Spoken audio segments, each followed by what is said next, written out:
Hello, my name is Marcus. I'm the compiler of a collection of therapy quotes entitled 1001 Windmills of the Mind, a collection of advanced self-help quotes taken from philosophy called the psychodynamic or the psychoanalytic perspective, which long ago, as I understand, is referred to by some, perhaps many, as philosophical medicine and narrative medicine. The whole theory being that narrative helps us understand events in terms of time. We need the time element. Because if trauma takes place too early on, there's deep imprint, and the part of the brain doesn't know time. And that imprint is functioning like a puppet master, organ grinder, making us repeat over and over again, waiting for a better past. We recreate new versions, same script, different cast, looking for a happy ending for the past, mother's love in the past. And that trauma is a part of the part of the brain. There's no time. There's timeless in the unconscious. No time in the unconscious. Eternal, forever, no time. So the time element means if we can recognize the past was in the past, and our present, our present is still the past, hoping for a better past? I mean, the present is not the present? Emotionally speaking, psychologically speaking, in terms of our agenda, in terms of what we're really after, we're still in the past, waiting for a better outcome. So the present is just like new editions of the past. So the new edition could be quote-unquote benign, where you play yourself and cast people into the role of the refusing mother. See it that way, make it happen uncannily that way. Misuse the situation, prod, coax, induce others to reject you because you were rejected, because you're repeating the thing that happened. A great hope fell. You heard no noise, the wreckage was a very old cunning tale that had no innocent. So in trauma, we repeat to get out of the pain. The pain makes us repeat. The pain, imagine a baby in pain. Mother, where are you? The mother hurts him, but no memory. He's in pain. Mother, where are you? No memory that mother hurt him. He's in pain. Mother, where are you? Hence this looping idea. He doesn't understand that a moment ago his mother hurt him. All he knows is the now pain and the impulse to reach for mother. Life force is object seeking. So he's just going to do this again and again until he gets mother's love. But out of the nursery, how does a person replay that cry for love? Well, symbolically. It's all symbolic. You look for a cookie, that didn't work. Look for fluids, beer, wine, didn't work. Look for a materialism, money, matter, thing, shopping you buy, doesn't work. Okay, promiscuity, a partner to be mother to pot doesn't work. Extreme attitudes of entitlement related will be like extreme all or nothing thinking. It's a jungle idea. You got to get a better past. So enter all the oral fixations. All the oral fixations, okay, is code for the hope that we can get mother's love in the past. Repetition, compulsion, dysfunction is the loyalty to the pain. That's your hope. The pain is the hope to get mother's love. You got to get mother's love to develop. The baby person develops in other ways, but to the extent that we feel real and alive, our feeling self, our ontological self, our sense of self, our embodiment, our soulmate, that place, that budding beauty, that emerging self, that authentic self, the core I of a person, like who am I, the core I, that I is needed to feel pleasure. I feel pleasure is going to be either. Okay, admit losses. I felt a loss. You can admit a loss. Joy and sadness can be at the console. Okay, needed feelings, a wide range of feelings, appropriate feelings, aliveness of affect. So the gold, the ball, and the blue jay and all that. And all the capacities of the ethics, the morality. If there's a mistake, well, you have an eye with the integrity to admit that you feel badly about something, and misunderstanding, you want to clarify it up. You want to clarify things. You can apologize. Empathy is sort of a baseline thing. There's a natural, ongoing gratitude of having a serene, inexhaustible fullness of being. Okay, the odds of anybody being here are 1 in 400 trillion.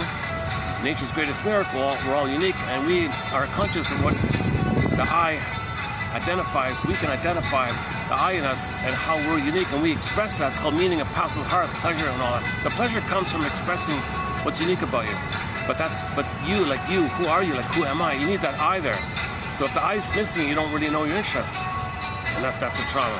And so we live to the extent that we have this I and the feeling with the I feel though for am self, ontological self-sensitive self. Okay, when we have this feminine, then our doing is normal. So in the healing journey, when there's a wedding in a fairy tale, the prince and the princess get married, that's code for that now you can do from the feeling. The moment you can now do something, masculine means doing, from your being means feeling. When you're feeling and being, and you can do from the feeling and being, and that moment, that spark, that's the kiss. So when the prince kisses Snow White, that's the metaphor that we can now do from the feeling, that we're healthy. So the intermarriage represents that, one theory. Okay, but to get to that conclusion, So notice before in Snow White, the dwarves were mining up gems, mining up, so the metaphor means unconscious, mine up, so dark, unknown, in the ground, deep down. But there's gems, knowledge, psychological truth, aspects of ourselves that we have to repress, bury, couldn't allow. It's basically our budding self, our feeling self. So anything that moves towards reclaiming aspects of ourselves that they're buried, that's mining it up. So it's knowledge, feelings, understanding, everything that we don't know about ourselves, so you mine it up. So the dwarves are miners, they mined up stuff, right? So the Snow White would befriend the dwarves, and the dwarves were helping her. Metaphor means you want to accept this kind of process. You want to welcome this process of making the unconscious conscious. Okay, we live in these two worlds. The repressed, you want to make it conscious. If there's too much in the repressed world, it's driving you and haunting you. Okay, traumatic memories that you don't know, that's buried or disassociated, that's the ghost idea. The ghost idea is you were hurt and you couldn't be yourself, and there's memories around it, and you're haunted by this, haunted heart, haunted feeling like this. And it makes you, and it drives you, like it controls you. We all know that ghosts want to be seen so they can be laid to rest. So that's a metaphor for converting disassociated, traumatic, unthought known or unthought unknown, whatever memory, quote-unquote memory, into conscious narrative. So we got to make what was unnarrativized and narrativize it. It's all about narrativizing our trauma. Then we're good. We feel a home within. So again, it's called the home within. So Bly's metaphor is the body's like a soul castle, and we live in our soul castle. We all live in a psychic house called the soul castle, and we live in it. We live in our body, the feeling in the body, it's the soul. Okay, so if your feeling is in the body, you live there in the body. So the metaphors in the fairy tale, if the princess is out of the castle, out of the land, there's problems. When the princess comes back to the land, she's back in the castle, everything's okay. So when the feelings come back to the body, we're okay. Likewise. Today we got a quote from Mr. Gibran. He said that, how'd I go again? Stay tuned. I just found it this morning. Something about if your feelings is not in the body, it's kind of like a windy. It's like a wind or something. And then your body, without the soul, it's kind of like basically like similar to the stuffed rabbit, the Velveteen Rabbit story. You don't feel real and alive, so you want to get the feelings back. So that's a quick image of what we're talking about here. We had our feelings self. Okay, so princess in the castle. Feelings have to fly away, or metaphorically not be there, symbolized by Rapunzel in the tower, Snow White in the coma. The princess morphing into a bird and flies, morphing into a swan, flies away, morphs into a fox, runs away, gets pulled down in the chasm image. Okay, so when the feelings aren't available to us, symbolized by the loss of the princess. Okay, just as the castle has problems of the princess, okay, so the land is dead and problem and guilt and suffering, all this, crops didn't grow, no kids, all these problems. Okay, that's because the princess is not there. So that's metaphor that the person, we're having problems emotionally, psychologically, meaning we're living the unlived life. What's the meaning of life? So we're missing some problem, we feel guilty, feel pain, gotta bury the pain, not know the pain, all these kind of problems like that. So the metaphor in the fairy tale of the kingdom having problems is code for the person having problems. Now, for the person, when the feelings come back, the person's healthy. Okay, likewise, okay, that's represented when the princess comes back, the land is healthy like that. How are we doing that? Yeah, as usual, I'm in a public park here. You'll see me interrupted when people pass by, kind of thing. Let's see how it goes here today. This will be a lighter video. Yeah, this is going to be a lighter video. I want to do a preview. This will be maybe mainly the quotes below are very good by Bromberg on disassociation. It's kind of better just to read it rather than my reading it out. So read those quotes by Bromberg, Philip Bromberg below. His trilogy on disassociation has won a Golden Windmills of the Mind Award a couple of years ago. Okay, Standing in the Spaces, Awakening the Dreamer, and Shadow of the Tsunami. Though his trilogy on disassociation is excellent. So the quote here in this video is from those books. By the way, in the last video, we just announced the 24th recipient of the Golden Windmills of Mind Award, Mel Faber's trilogy on the psychology of religion. Okay, the psychological roots of religious belief, religion, the infantilizing process, and New Age thinking, his last book. Those three bundled up as a unit has won a Golden Windmills of Mind Award. So yeah, so I'm excited about that. Finally, he was nominated, he was under consideration for a long time. And when we posted those quotes from that second book of his called The Infantilizing Process, oh man, he's really spelling it out very clearly, very helpful like that. So he's the brave soul to make you realize that beliefs repress, so there's pain. So a lot of the baby, a lot of the attunement and vibrational blissful feeling symbiosis the baby and the mother have, the maternal matrix like that. If there's all the elements of quote unquote the basic biological situation. We don't remember this. It's called amnesia. We don't remember this. So you can poetically, in the present, use exciting words like vibration and unconditional love and all these to tap into this, and you trigger the memory of it, and you feel good, but associate it or project the person present, pay the money, kind of thing. So he spells out the New Age scam. So we discussed one of the one example of the New Age scam out there. Okay, let's not get into it today here. But anyways, excellent material. Again, the psychological roots of religious belief, religion, the infantilizing process. It keeps you infantile. Now, whenever we talk about religion, it's only in the context of it being used as part of the pillage and the plunder. It's a tool of the plunder system, and so we ran through a bunch of quotes about that.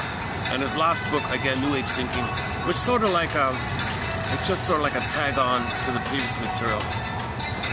So there's a lot of commonality between religion and New Age thinking. So it's to trigger old feelings. It's to trigger your need for oneness. He didn't get it. And in the oneness time, when he felt better, he was transformed. The vibrations is vibrational. He was transformed. The mother was all powerful like that. He needed it. So in the prayer idea, the prototype was the baby wish. Mother, I need something. The mother is like the proto deity. She supplies it. That's sort of the 101 about all the prayer. So he spells out line by line all the examples from religious stories and New Age, New Age fantastic phrases, and then links it to child development. So in other words, there's primary processes. There's considered four primary branches of primary process thinking. Fairy tales, myths, religious stories, and dreams. They all come from the primary unconscious mentation. No time, things can flip-flop and shape-shift and morph and twist, condense, and this represents that, up is down, left is right, that kind of thing. So we have this going on in trauma. So we create these stories in an attempt to know the below. We're trying to get a story. So we create myths, fairy tales, religious stories, and you report what you remember in your dreams. You create all that and there's patterns. So there's motifs in these things. These are code for psychological trauma. Myths, fairy tales, the religious stories, dreams are dreams you remember, like when you wake up, those kind of dreams. Those are like letters from your soul, letters from you to you, letters from your unconscious self, your secret self, your double self, your hidden self, your unknown self, everything about you that you don't know self. I feel our fan, God's buried self, your budding beauty potential, living blossom self, the one who walks with you, who's not like you, who is you. Someone's living your life, you know nothing about him. So we live in these two worlds. So this unconscious world has a different mentation called primary process. And if there's trauma in the primary process, it's unthinkable because the cortex wasn't there at that time. I mean, the hippocampus comes on later on. In the beginning, only the amygdala is there. The amygdala is only survival. That's why people have a yearning for unconditional love, and people are enraged with jungle mentality ideas. Okay, anyways, so we just completed some of the quotes from Mr. Faber, and so we'll put that aside for now. Yeah, that's always a challenging topic. If you go to the short section, to give you an idea what I'm talking about, go to the short section in this channel. You'll see 2 clips under 3 minutes entitled Professors and Shrinks on Religion. And I got sampler 1 and then sampler 2. Those 2 samplers, you'll get like maybe a good dozen quotes on it. Okay, so back to our opening premise here. So just basically the opening premise, we're still going by with it. Stunted development, arrested development, developmental arrest, refers to the feelings not staying with us so that we feel really alive and have a sense of self. You don't have your sense of self, you don't make sense. And if you don't make sense, you don't make sense. If you don't have your sense of self, you don't make sense. And it's, if you're not in your body, I mean then you're disembodied. You don't make sense. So it's disembodied discourse that causes all these problems. Okay, the wounded feminine leads to the distorted masculine. So you're doing, masculine means doing. You want it to come from a feeling place. If the feeling is wounded, your doing is whacked. It's a panic. It's usually manic, dopamine, chase for a sibling of other.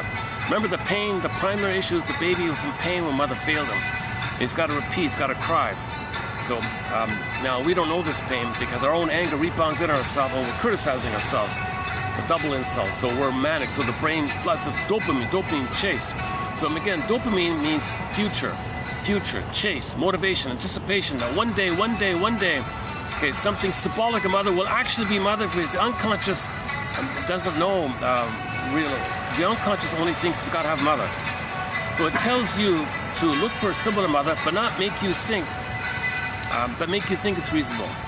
So that's why you have beliefs and rationalizations, because you want to protect, provide cover for the hope that a cookie gave you mother's love in the past.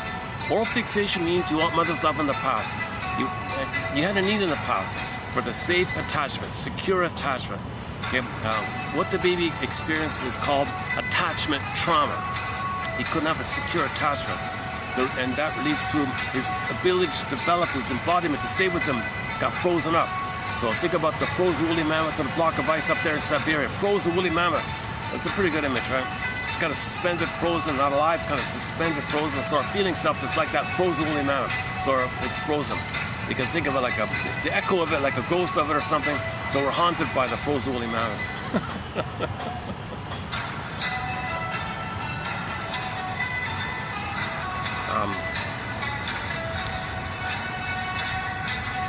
Okay, let's quickly do this. So the summary of it is, the baby has the feeling self, the budding beauty. He wants to feel that, wants to secure attachment.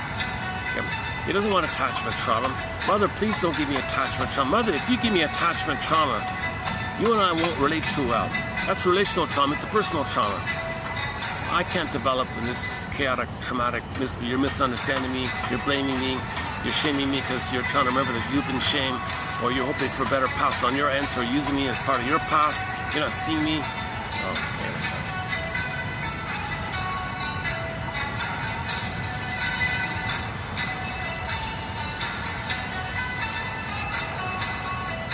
I guess it's just gonna get.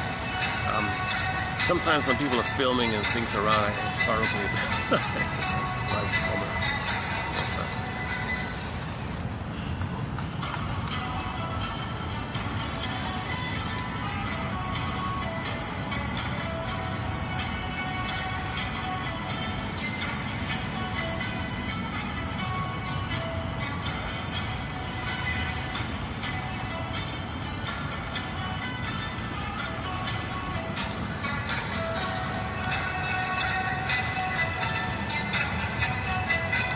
I don't want to get off topic. It's sort of been could be just a coincidence, but a lot of times when I settle and start speaking, there'll be somebody in front of me just filming me or something. He might like he's filming the environment or something, but it seems a little odd. I don't know. Some people need to manufacture ways to feel important, so they want to fantasize. I'm important. I'm gonna film this guy. What's he talking about? Who is he? I'm gonna film him. I don't know. So go to the classic TV show called Decoy, episode entitled Jody. There was this guy, innocent guy, a little naive guy like that, and some ambitious person wanted to paint and manufacture a story around it to feel important. Jody was saying, why is he doing this? Well, some people need to find ways to feel important. He's making up something about you. We know it's not true, but he wants to feel important. He's going to paint he was one of these journalist guys who wanted to be famous, so he wanted to paint a fantastic story about Jody, and people would freak out, and the journalist would be seen as the savior, get a promotion. That's what he wanted. And he didn't care about Jody. He was scapegoating Jody like this.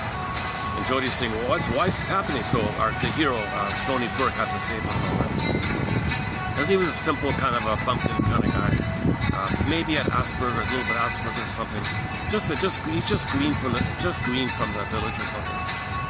So he didn't know anything. A little shy, kind of introverted, harmless kind of guy like that. But this ambitious guy wanted to be famous.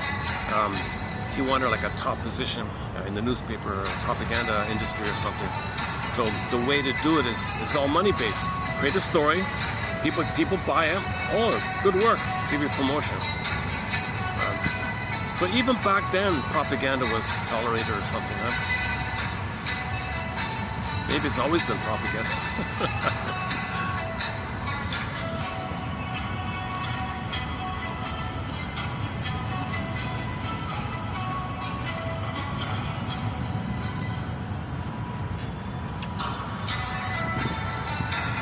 Let me calm down. Yeah, I'm a little fatigued today, so I'm not in my usual buoyant, upbeat mood today. So I'm just kind of in a more mellow mood here. So let's keep the opening premise that the feeling self goes flat. So the image is the pinning on a collar. In one fairy tale, the pin goes on a collar, okay, to represent the trauma, that the feeling, that the person cannot feel real and alive. So pin goes on a collar for that. The emotional body goes flat, called flat affect. In ancient Greece, they called this aphilolexia. No feelings for your words, symptom of trauma. Nowadays, people say alexithymia, no words for your feelings. Oh yeah, hang on. Oh, a quote coming up. A quote I found this morning. It'll be in 3210. Coming up in go to 3210. There's a quote about alexithymia.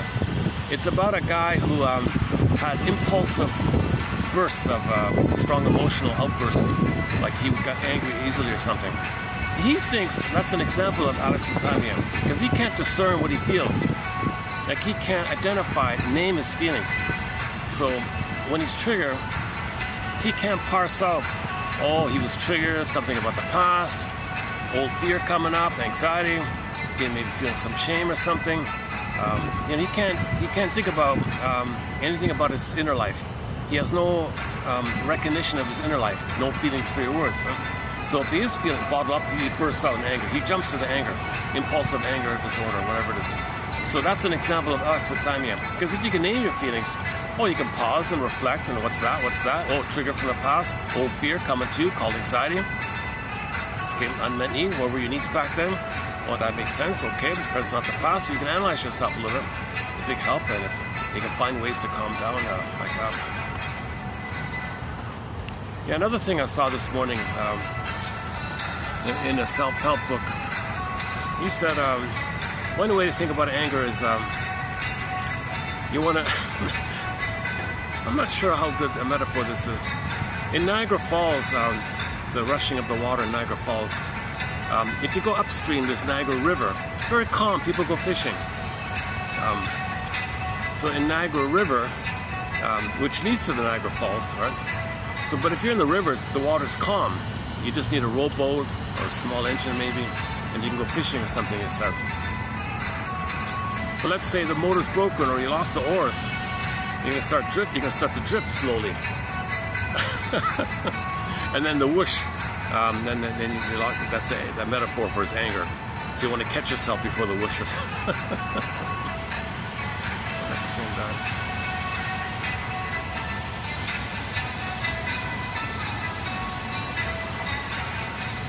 Hang on a sec. Let's wait for this to pass here.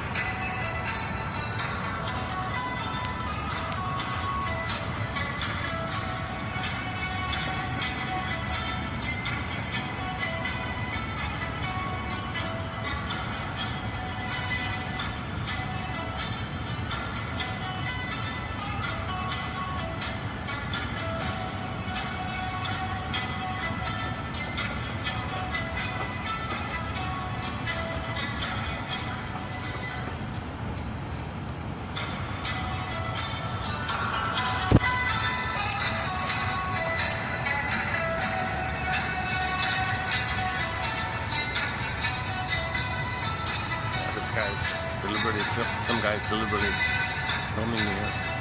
You know, he's... Hold on a second.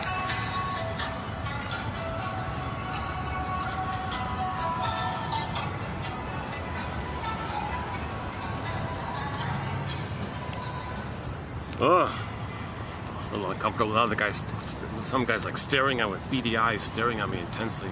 He was filming me, now he's staring at me. Jesus Christ. Let me wait till he passes by. I feel a little triggered by this guy. He looks pretty intense. Looks like a non-peaceful kind of thing still there. Oh, he's sitting right in front of me. Oh, Jesus Christ.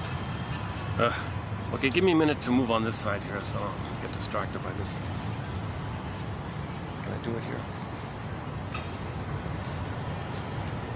Son of a gun. Luckily it's shady today. Okay, give me 5 minutes to set it up here then.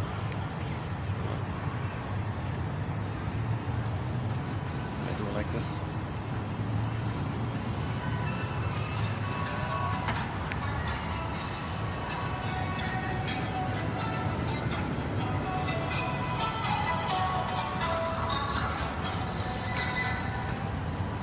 They don't hear me. See, he doesn't hear me. He's sitting in front of me, but he doesn't hear me. Let me see if I can tolerate this kind of thing. This is a peak tourist season. You got a lot of travelers and tourists and things like that. So I notice that every year around this time, it's a different vibe. There's a real different vibe with the winter Christmas vacationers. You got a real eclectic crowd.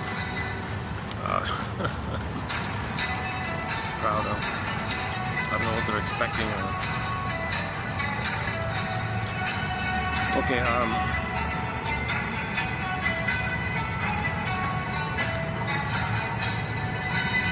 jeez. Okay, I gotta calm myself down. I don't want to get triggered all the time by this every time I see him. See, on that side, I got too many people on that side.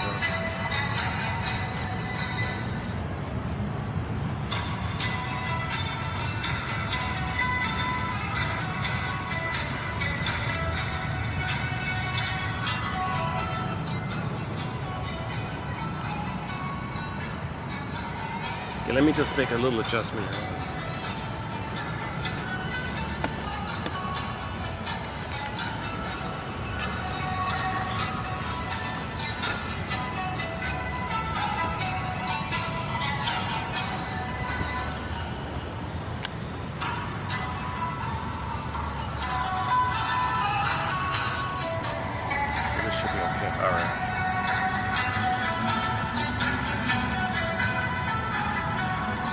Yeah, that's the most sort of kind of direct thing I had like that.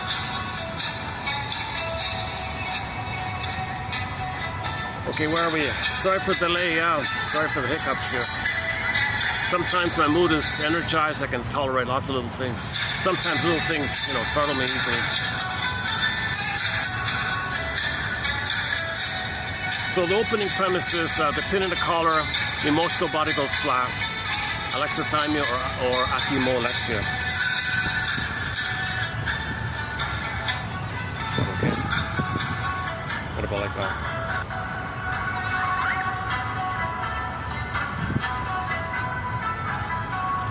And so because of this betrayal trauma, relational trauma, attachment trauma, weaning trauma, strain trauma, ambient trauma, and let's not get into the circumcision trauma. For that, go to Ronald Goldman on YouTube. He covers it there.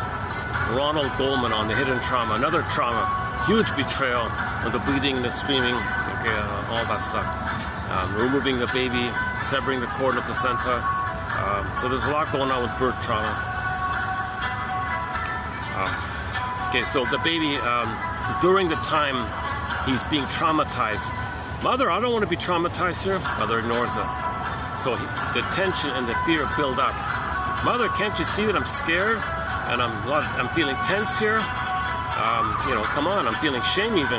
Like, do you want me? Are you rejecting me? I'm scared, and it builds up, builds up, builds up. Mother doesn't get it. Mother doesn't get it. Builds up, builds up. The final pathway. Okay. So in the Disney film, joy and sadness got zooped away, and fear and anger came to the console. So fear is hopping up. It was too much. Anger's running the console. Mother, can't you see that I'm angry? Doesn't get it. Okay, the fury, the rage. Okay, that's an SOS. So when you see anger's flames pop up from his head, imagine those flames spelling the letters SOS.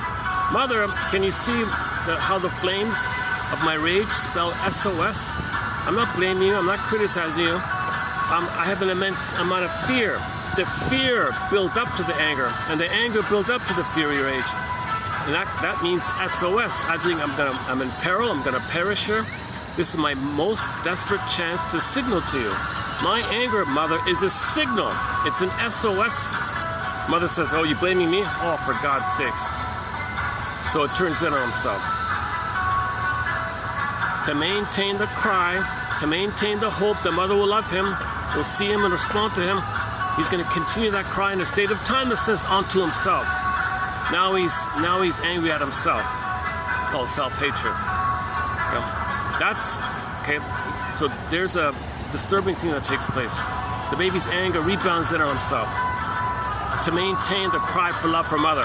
Self-anger or self-criticism is underpinned, is underlaid, is under-energized, is under-motivated by the baby's continuous cry for Mother's love. Cry for attachment, cry for safety, forced development, so he can have his identity and his golden ball and the blue jay, and he can feel real alive and then be who he's meant to be. So to have the chance to be who he was meant to be, okay, he's got to hate himself, because that's the cry for Mother's love to allow him to eventually have his development. Doesn't make sense. But the baby's got, all he's got is hope. He's going to just live on hope. So the brain is too much stress and adrenaline, that's fear and anger at the console, and then Pandora's box, hope's the last one. Now remember what we said before, dopamine is the chase for Mother, the hope for Mother. Okay, it's exciting and it's future-based. So even if he gets something symbolic of Mother, all it does is trigger, for the moment, the time of the fantasy of when he was safe and loved with his mother. The chase is for that. It's just a quick blipping little thing he's got to chase again. No ice cream his brother's love in the past. The greedy guy in the Twilight Zone called, of late I think of Cliffordville, similar idea. He was chasing all the time, He could never enjoy. One tree, you see them all, he said.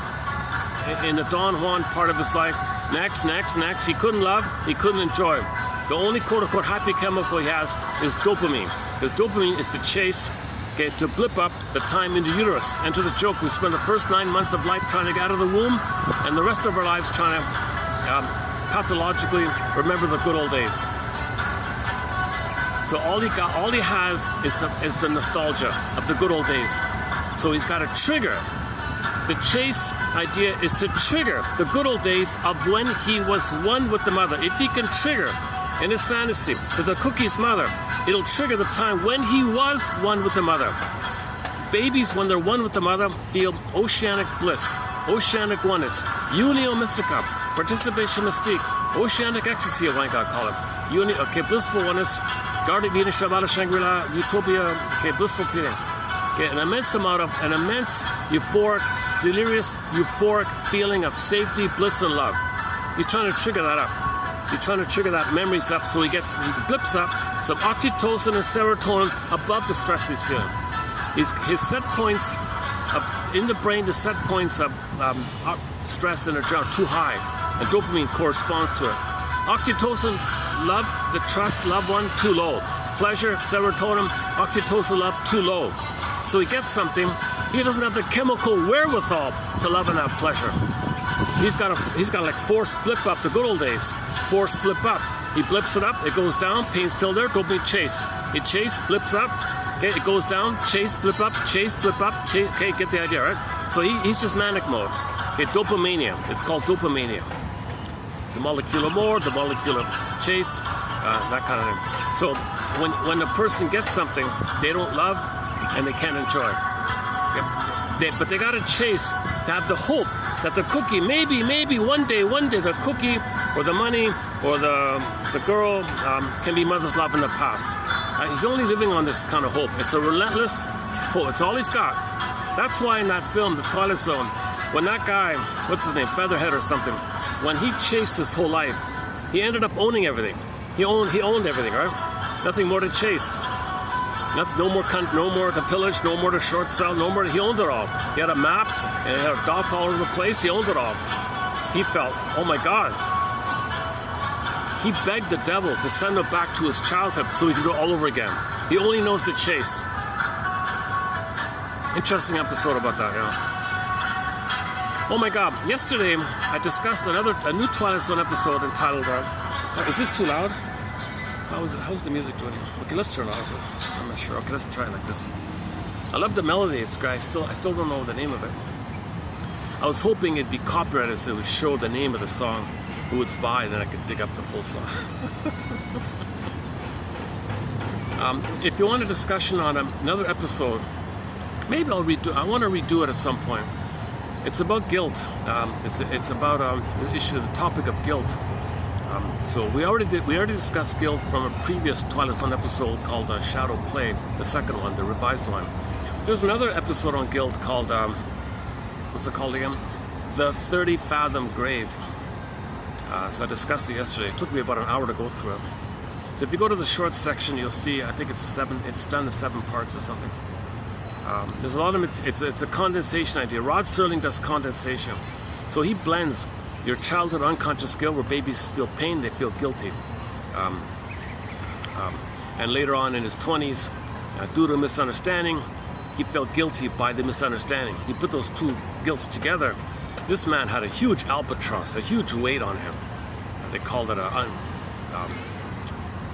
bad rap. You got a bad rap, man. He felt guilty as a child, and this misunderstanding, another guilt. So he had this huge weight on him, and it led to and then it goes from there. It was so strong in him. This feeling was so strong on him. Things were coming up in his mind, being triggered. And because the episode is about him being fused with his teammates, because he was in a club, or it's not a club, he was in a unit or something, and the boss of the unit forced a symbiosis, a group mind kind of thing. So they were all hearing what he was hearing. So he was being reminded of a knocking sound from 20 years ago. So everybody would hear it. One guy said, "Are we hearing what he's hearing?" Twilight Zone. So the whole episode is about the mystery of this knocking sound. What's this knocking sound? It didn't exist. It wasn't there. The knocking sound was from 20 years prior, but it was triggered up in him because he was having a triggered reaction.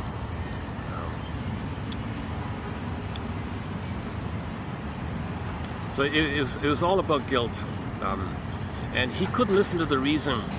He couldn't listen to the reason that it wasn't his fault. So we have to really go deep and appreciate that as babies, we make ourselves feel guilty in an attempt to get along with the mother, to try to understand the pain. We feel guilty. If we feel pain, we think we're being punished. If we're being punished, we assume that if we're in pain, we're being punished. If we're being punished, we think we did something wrong. What did we do wrong? Whether did it meet our needs? Are we defective, unworthy? That's what we did wrong? Being ashamed, unworthy? Oh my God. So we're building, it's nonsense. It's not true. No baby's born like that.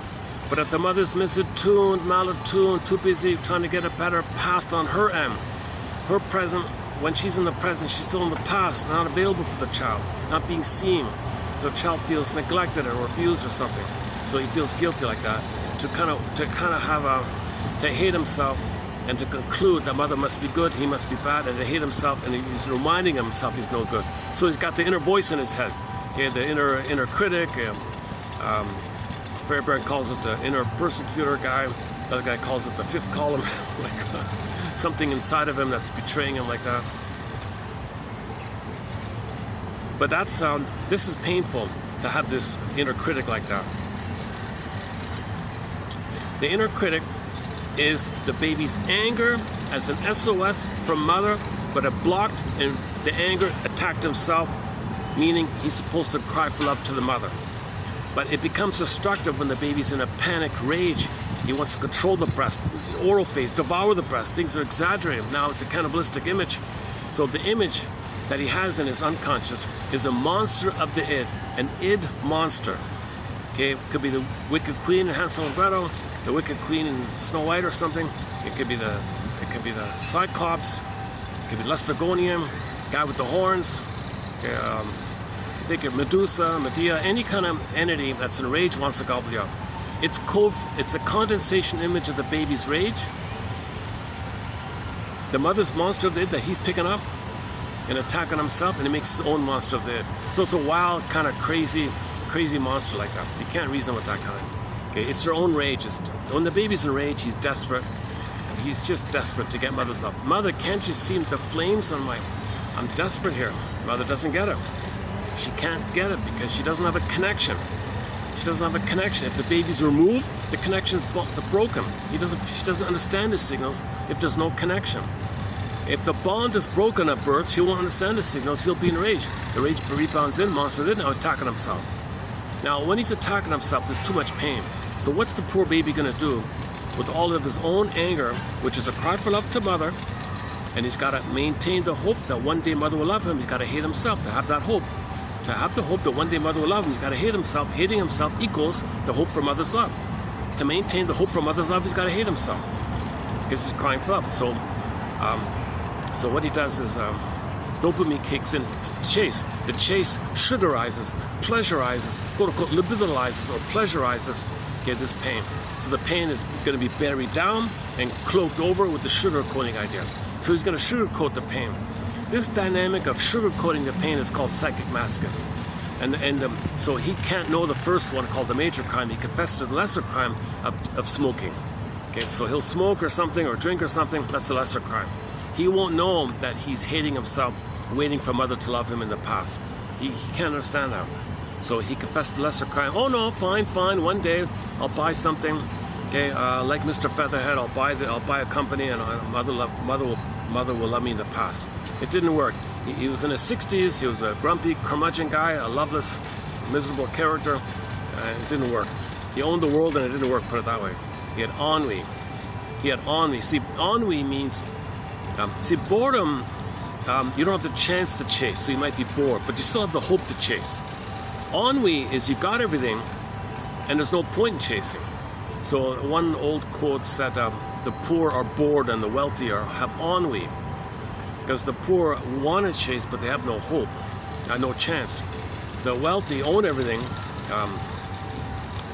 and it didn't work. Now they have ennui. Now what kind of thing? Now they say, well, take me back in a time machine so I could do all over again. So in the episode called Of Late, I think, of Cliffordville, the guy made a deal with the devil. Take me back to the past, but keep my knowledge intact, because then I'll be able to gobble more. I'll gobble faster. I'll plunder more. I'll pillage more. So he wanted an extra manic chasing mode.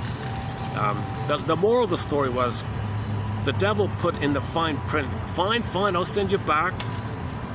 What do I got to pay, devil? Well, you already gave us your soul 70 years ago, so we'll just take all your money. Okay, fine. So, but the devil was disgusted with this guy, because the devil was disgusted with this guy plundering the planet, engaged in what she called indirect murder. What he did was indirect murder. He murdered people indirectly by creating poverty on purpose to create the conditions that caused all the suffering. He did it on purpose, indirectly like that. So she hated this guy. So she put in the fine print. Oh, you want to go back to the past? Okay, fine print. He goes back to the past. He has the knowledge, but his personality is the same. He thought he's a king and a god. He doesn't worry about his personality. He thinks he's always right, everybody's wrong. So it goes back, and he has that personality based on when he was 60. So he's now like an over-the-top, arrogant character, and it didn't apply to his youthful, arrogant time. So originally as a youth, he'd be like a minor Grinch. People tolerated him. But to be a full-blown 70-year-old Grinch in that earlier time, people mocked him, laughed at him. Who do you think you are? It was kind of like group therapy. They pushed him away like that. So he begged the devil to come back. All right, change my. I want to go back to. Oh, if you take it back to where you don't get everything. I can't be here. I'll go back. I just can't be here. All right. So she sent him back based on what he was at that time, and it turned out that he spent his life as a cleaner, based on that personality. So the moral of the story was narcissism. It's a huge. When people have narcissism, they have a huge blind spot. Play the song "Blind Spot" by Bruce Springsteen. Blind Spot. This man had a massive blind spot, thinking that it's all about him. He's center stage. He's a king of the guys, special king. Everybody thinks to serve him. Okay, he does the blind spot. He doesn't know that in child development, babies own the breast. They think they're one with the breast. The breast serves him. He's center stage. The breast milk, he's fed and served. Center stage. He's comforted, soothed. So he has this attitude of the world's symbolic breast. It should serve him. If the breast doesn't behave, he gets enraged and he wants to coerce the breast to serve him. So he managed to aggressively, and there's no more. Little babies don't have ethics, morality. So he was immoral like that. He felt entitled, didn't care about the effects on others. That's why the devil's so disgusted. Don't you care about the effects of what you're doing? He thought, no, I'm a little 1 minute old baby. I gotta control the breast. When the nipple wasn't there, I gotta control the breast, the nipple, the breast rather. It's symbolic. So he never realized anything about child development. He never faced the trauma with his mother. He never faced attachment trauma.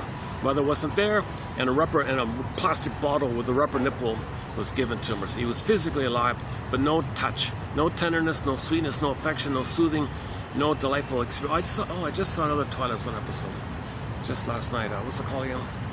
The one about the girl who couldn't speak. Yeah, let's not do that one. There's an episode about a girl who wasn't able to speak or something. The parents had an agenda and all this. So the conclusion was when she was loved, she could speak, right?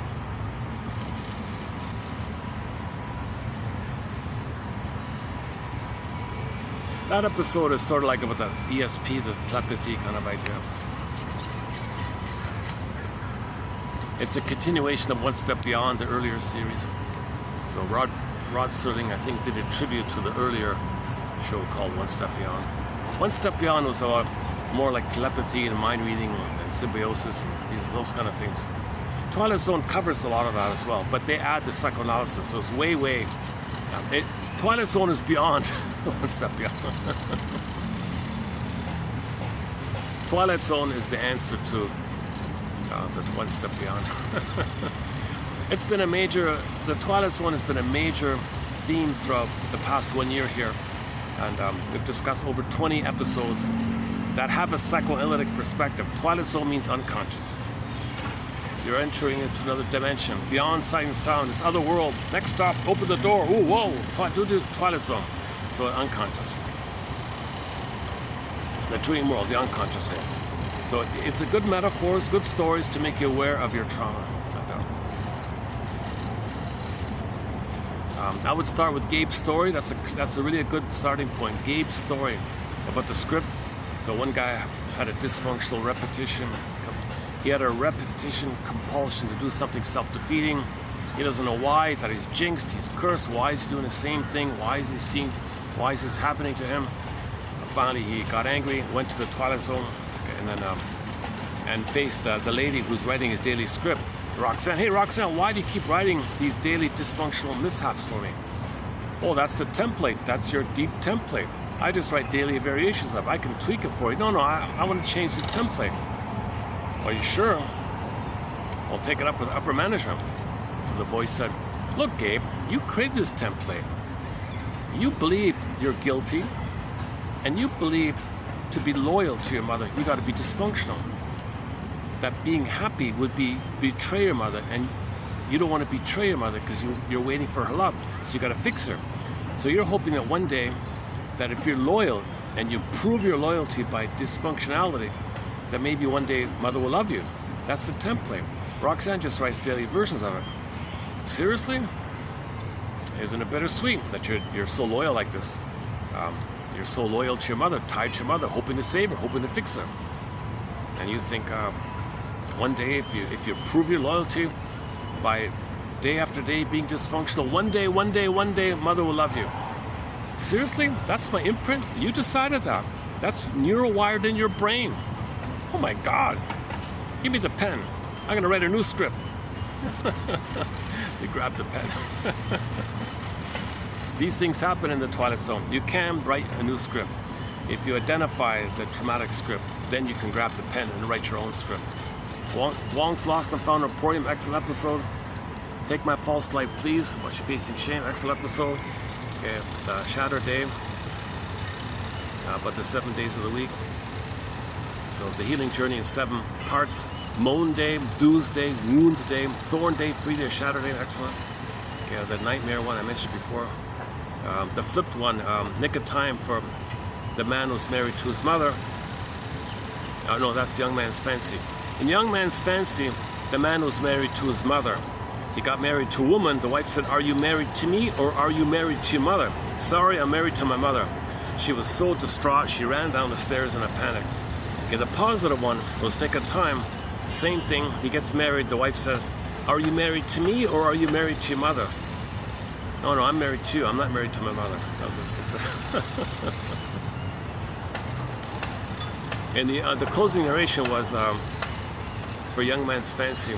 In this Twilight Zone, there's a post, and this man is tied to the post. He couldn't leave the post. The tie to the mother, the apron string.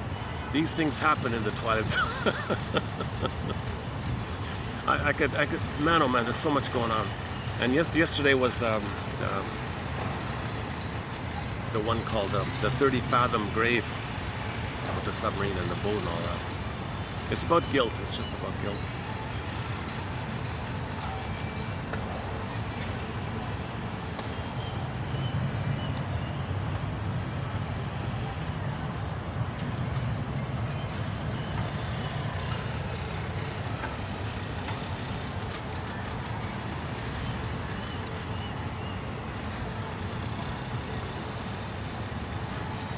You know, I know what it is. The locals go to their hometowns, and then people from other countries come during this time.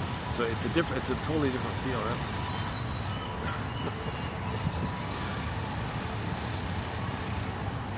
Off season is good. Off season, it's quieter. Okay. Are we finished with the opening premise? Not really, eh? So it's miserable to live your life with the pin in the collar, right? Or the albatross weighing it down, or the swoon over the chasm. Your beingness can't be there. You don't feel real alive. You're just going in a swoon. You're in a trance, going through the motions of life, sleepwalking to the life, living the unlived life, the original life. Now you may be manic. You know, you may have this hope that one day you'll get mother's love in the past. Okay, give thee all hope for a better childhood past. If you can do that, then you're gonna set down, you're gonna feel some sense that you can write a new script. You can grab the pen, meaning new choices will be underpinned by a new feeling of okayness that originally, had you been loved, you would have gone down the road not taken. Now you're admitting it's okay to go down that road, the healthy road of being loved, when you make healthy choices. But first you got to identify the looping thing. If you don't identify, you're just stuck in this looping thing. If you identify the looping thing, okay, that's lifting the thorn, then you're free, the free day one. But before you can lift the thorn, you know, resume development, get your feelings back, have reaction, catharsis, emotional knowing, firebird feeling. Before you get to some kind of felt sense of freedom, emotional freedom, free day, you got to go into the labyrinth.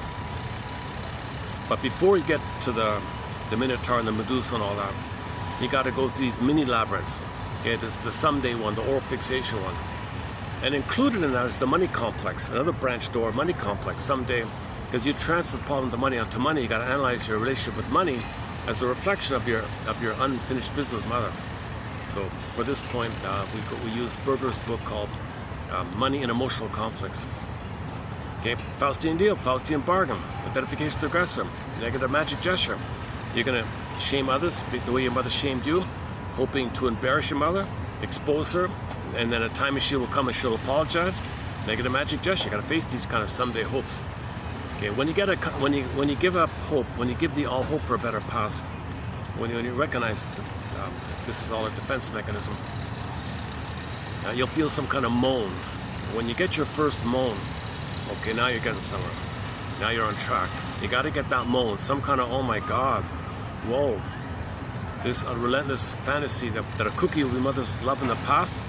Oh my God, that's what I've been doing, and I've been repeating it again. Every time I repeat it, time passes, you get older, and you've got to do it again and again. Oh my God.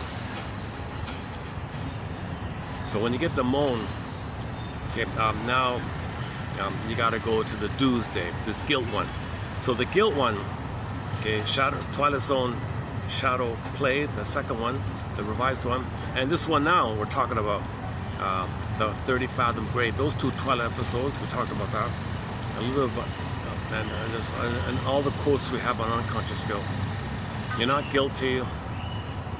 It's called the moral defense. So it's a way to get along with the mother. So you gotta face this deep belief, because that's your tie to the mother. That's your loyalty to the mother. And if you're not guilty, you're being disloyal. Can you be disloyal? Like, whoa, it's very, very complicated like this, unconscious. If you can free yourself from this burden, that cargo from the Twilight Zone, they said. Okay, on this point, go to the Twilight Zone episode, One Life Furnished in Early Emotional Poverty, the closing narration about the bittersweet idea. That's the key one. Okay, so this is, okay, I'm just giving you the table of contents. It's 20 hours, there's this labyrinth idea. When you get out of the guilt complex, before you get to wound day, so someday, moan day, do's day, wound day, before you get to the wound, the core wound, I mean the deepest wound, before you get there, first of all, you gotta have a caring witness. The road between unconscious guilt and wound day is free association, dream interpretation, and so on.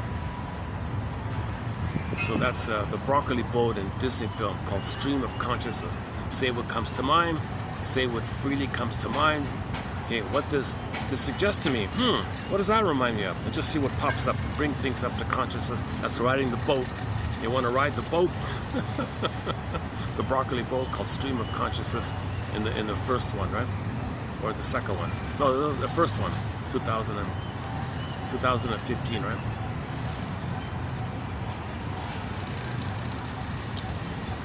You got to resolve either or thinking, get it to both and thinking. It can't progress. You cannot heal with jungleism thinking, either or thinking. Splitting precludes mourning, Rinsley sign. You got to resolve thinking. Traumatized baby, engage in either or. You got to upgrade that. Mother's not a monster or a goddess in your unconscious. If you understand that she was impaired, she tried her best, hoping for a better pass on her end, put her on the couch, family systems theory, okay, Miss Teachworth's book, Why We Choose the Mates We Do material, get her story, see her as a person, hopes and dreams didn't pan out, maybe she was a victim of the plunder system. Okay, you gotta get a deep kind of human side of your mother. Don't just see her as a parent, as a mother, see the human side of her. Okay, saved by understanding.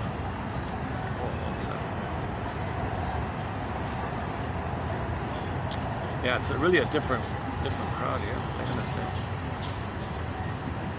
Yeah, I remember this from previous times. It's a totally different crew of people.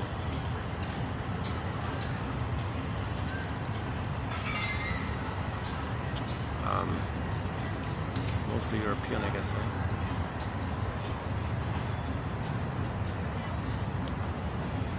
Young, sort of wealthy European, I guess.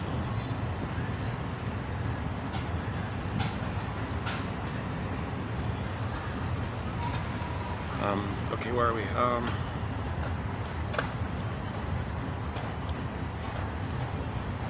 Okay, there's a lot going on, and then finally, if you get to wound day, okay, then it's the free day, lift the thorn, okay, Kirikou and the source for the thorn idea, then you resume to develop, you're free.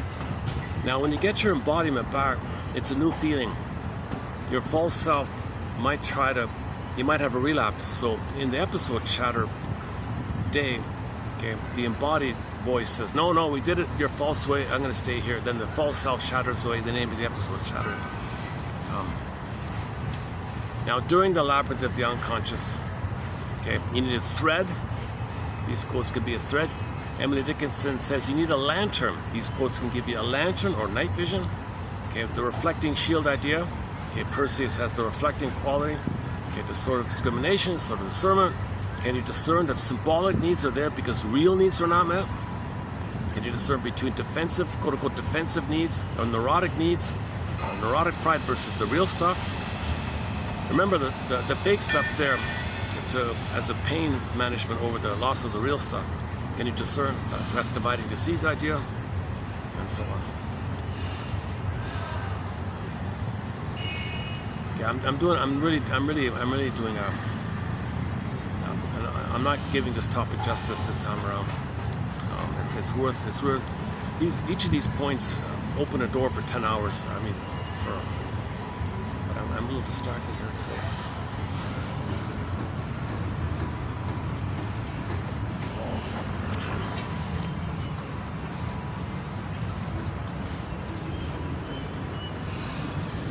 Can I go back? Oh, I think I can go. Oh no. Oh, maybe I can go back. Yeah, let me go back to my old spot. Okay.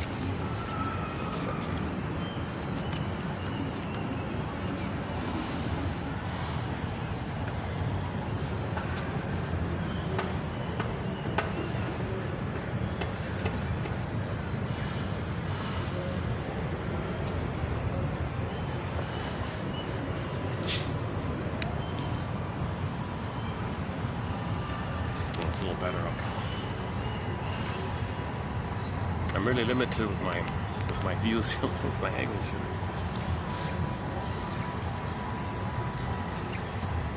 There's a really amazing park. It's like it takes like over an hour, about an hour to get there. It's really nice. It's got the monitor lizards, and all the nice stray cats. A lot of old growth trees and flowers, and real nice, really nice layout. And nice balance between space and trees and walkability and water. It's a really nice little park.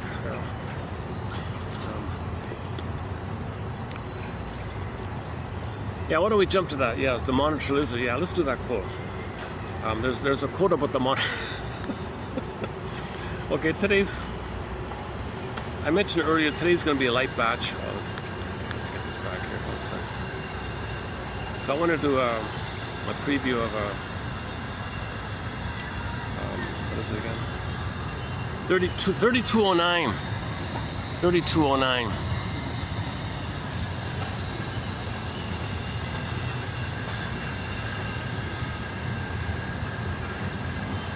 Okay, we don't really have too much sociological material, so I found one. So here's one here.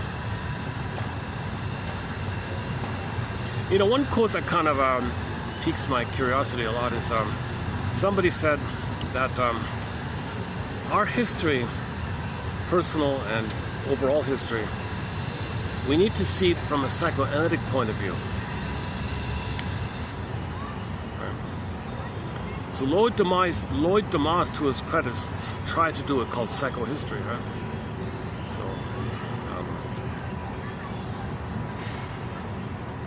So I post mostly the analytic kind of quotes from Masterson and Edmund Bergler and Karen Horney, you know, Melanie Klein, Margaret Muller, William Fairbairn, okay, Rinsley and Guntrip and Solani, and, you know, James Grotstein, Thomas Ogden, Althea Horner, a lot of good analytic authors.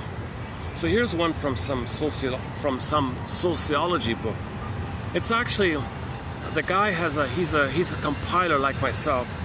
He compiled quotes from a sociological kind of perspective. So he gives a little introduction, and I'll just pass along just a sampling of his quotes. It's basically famous quotes, in other words, but here we go.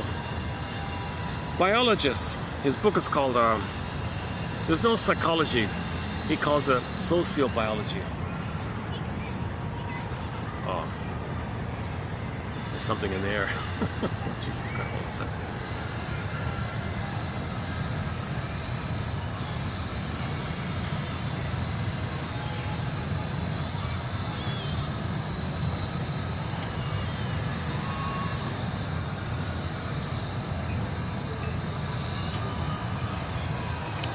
Let me change my spot here. Go here for a minute. Oh. Let's try this. Okay, biologists have long believed. Oh my God, you can smell it here. Oh my God. Where can I? Oh, right here. I'm trying to avoid this noxious.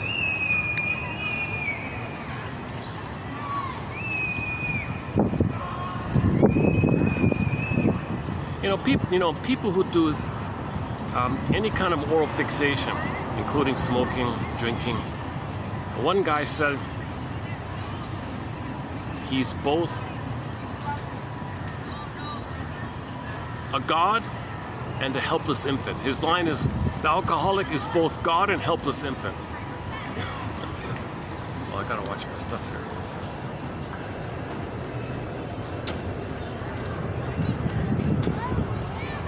Yeah, here it's okay, right? Let me just hang out here for a bit.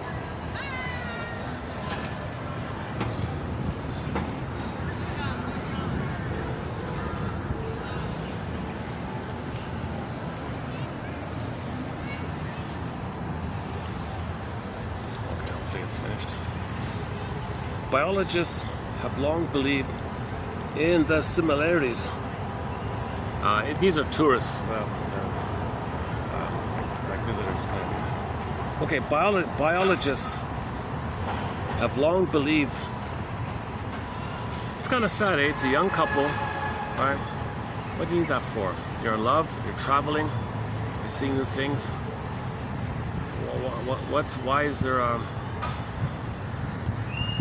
Why is there a need to, why don't you feel the safe connection together as a couple? Why is there pain that you want to blot out, anesthetize, numb, and I guess you want to trigger happy chemicals? The relationship won't stick if it's dependent on substances like that, smoke like that.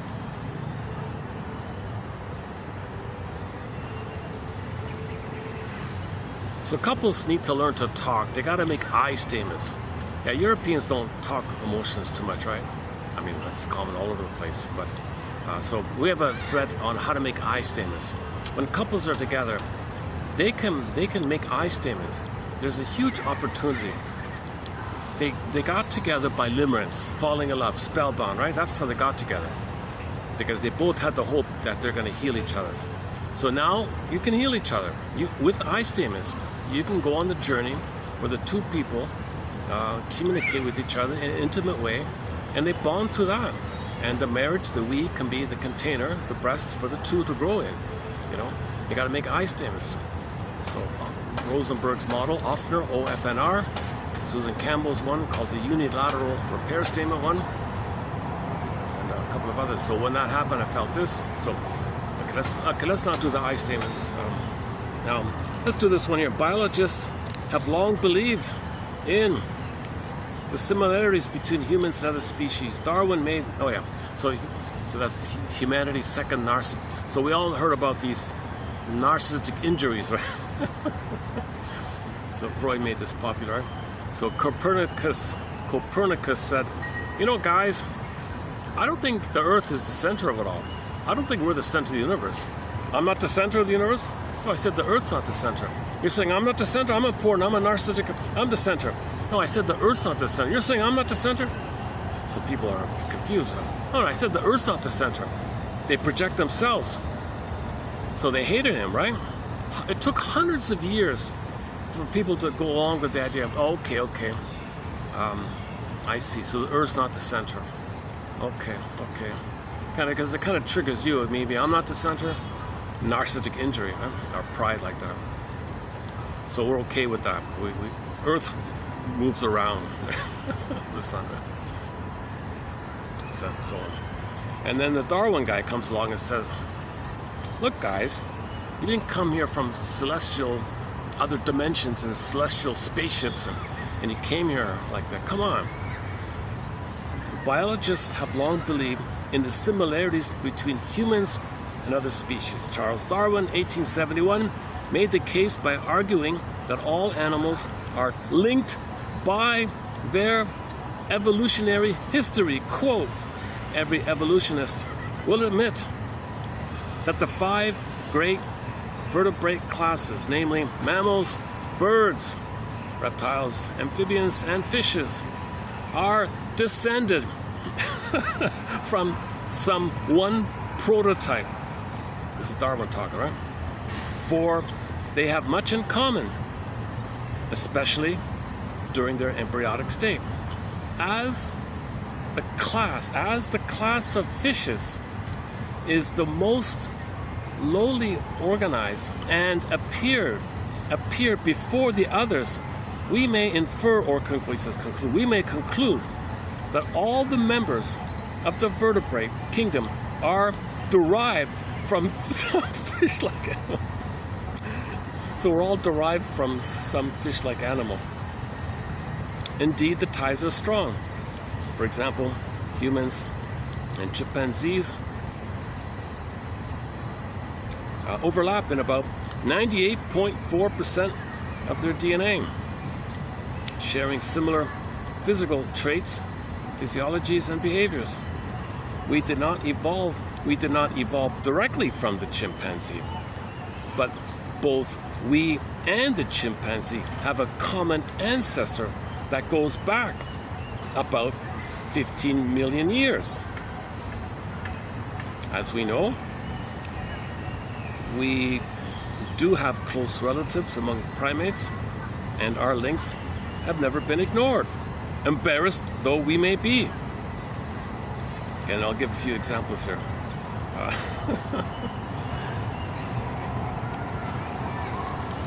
So I think now it's agreed that we used to be a water world, right? Like Carl Sagan, it was all water here, right? So in the beginning was all water, right? So I have a hard time imagining it myself, but in the beginning we were like a rock and the water came up. So it was all one ocean, right?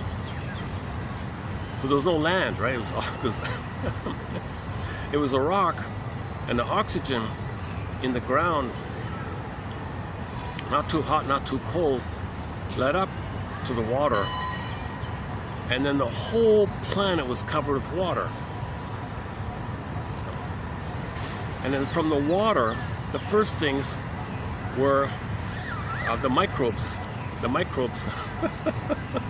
the cells were, and then it led to some fish-like thing, which then led to fishes and so on.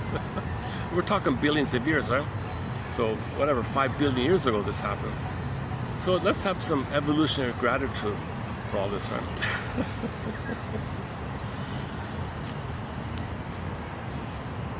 So Carl Sagan says, apes are our cousins.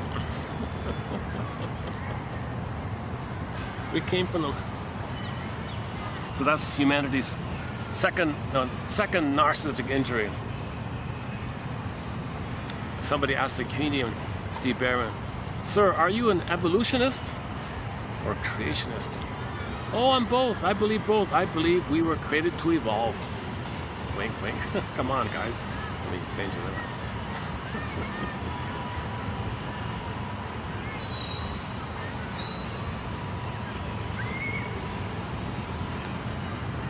Oh, it's back. Oh, hold on a second.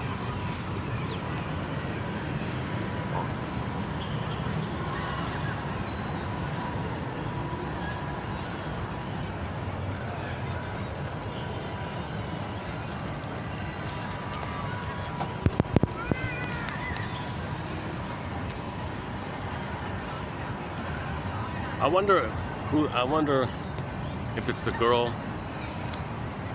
unhappy saying to the boyfriend, you know,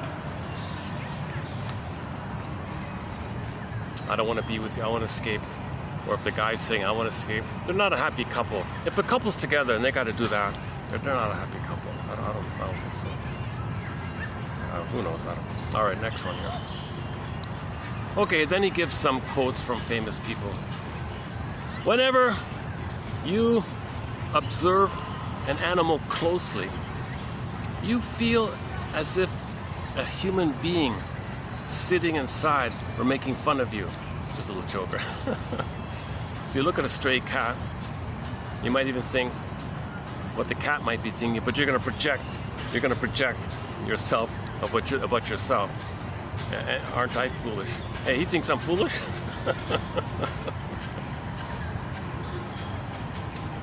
How like us is that ugly brute, the ape?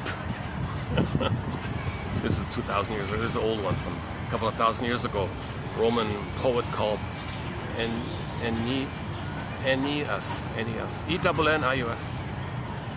Cats and monkeys, monkeys and cats. All human life is there. Okay, that's just a sample. All right, go on. The evidence that fundamental knowledge is harbored in everyone comes from many quarters. Knowledge shines through irrationality, philosophical discourse, and personal observation. It comes without warning, hidden within. Nothing specifically learned, always learning. Nature has planted in our minds an insatiable longing to see the truth. Innate drive for healing. The truth is healing. The truth will upset you free. Nature has planted in our minds an insatiable longing to see the truth. That's the innate drive for healing. We have an innate drive. It's an evolutionary thing. If it's wounded, we're trying to heal. So knowledge is the truth to heal. I gotta watch my stuff here. Thanks.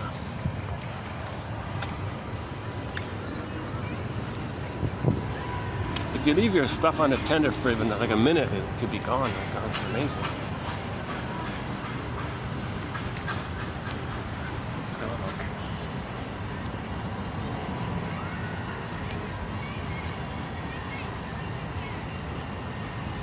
Where are we here?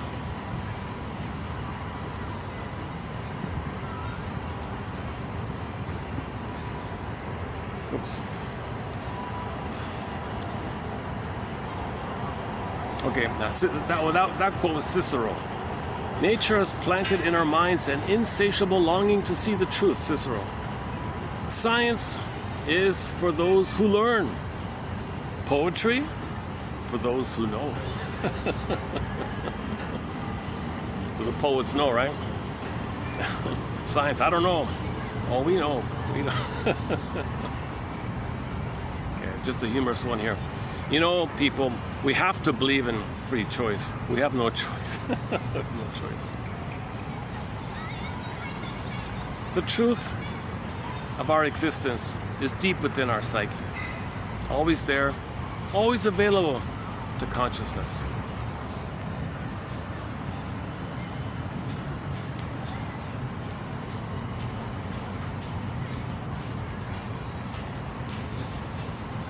The truth about ourselves is difficult to live with. We deceive ourselves at every turn. Each of us share the same secrets characterizing our species, our nature, Homo traumicus, or Homo, I'm adding that part, Homo traumicus.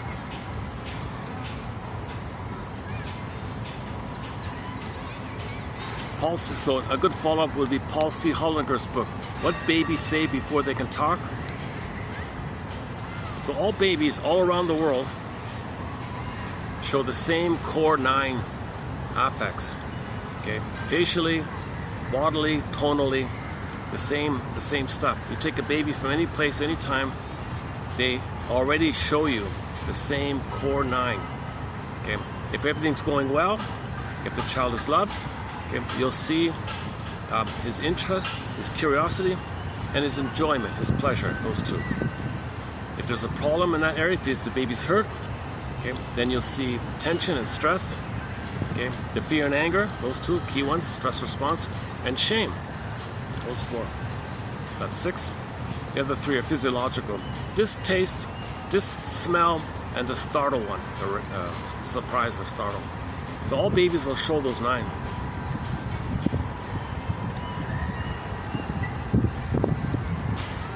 A recent quote about why some might have a hyper maturity when they're too young. I'm not too sure about this one, but imagine a fruit on a tree. It's not ripe, it's just still budding on it, it's still growing on the tree. If a bird happens to peck at it, that fruit might hyper ripen quickly, like a part of it. It's imbalanced, but it'll ripen to compensate. So people might like that. If there's early trauma, they might hyper ripen in their intellectuality, but they have to compensate for the feeling missing.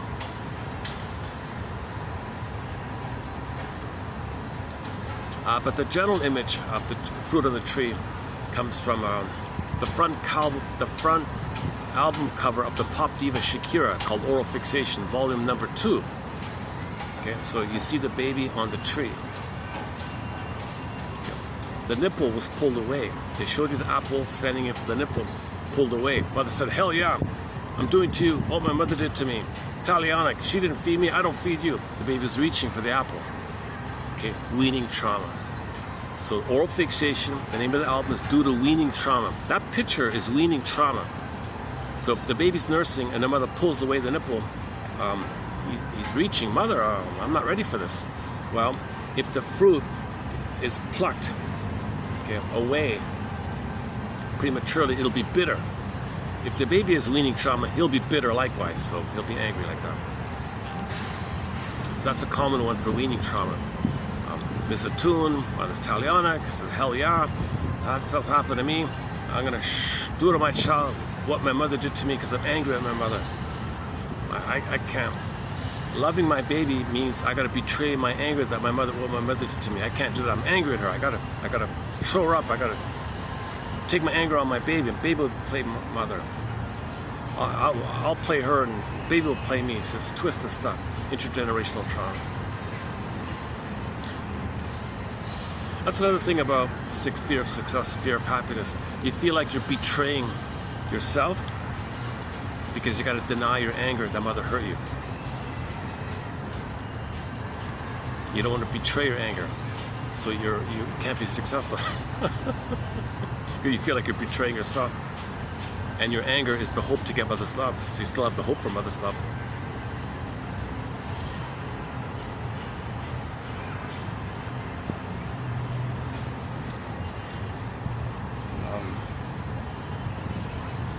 Okay, one of our mentors, Karen Hornheim, on the Peer Gynt story. As long as you live in a self-sufficient dream world like Peer Gynt, Ibsen says, you cannot be true to yourself. And if you are not true to yourself, but live in an egocentric life of imagined grandeur, then you will play ducks and drakes with your values too. That's a good one. Okay, self-sufficient dream bubble. Solipsistic, self-sufficient dream bubble. Okay, narcissist looks at the pool of water. It's all about him. It's all he sees. Doesn't see others. Okay, he's an imaginary bubble. Okay. Now, the behind of this bubble is that mother is nursing him. It was failed, weaning trauma. He's frozen there. So the world is symbolic breast, and he's wondering what the world is a self-sufficient bubble. Doesn't love others, never got loved. So a good one is from a book called You and the Narcissist by a biology teacher. She was trying to process being surrounded by narcissistic people in her staff, so she wrote a little. Her example of narcissism is just a ballpark metaphor. Imagine a kid, a little girl playing with her dolls, right? She's by herself with the dolls, and she says, all right, dolls, doll number 1, you play this role, okay? That's the role you're going to play. Doll number 2, you're going to play this role, etc. So the child assigns roles to these dolls. The dolls are things, and they play the role assigned by the child. So the child is center stage, assigns the role to the doll, and plays out her little bubble little world like this. It's all about her, and she assigns the dolls roles. The dolls are things, who plays a role assigned by the girl, right?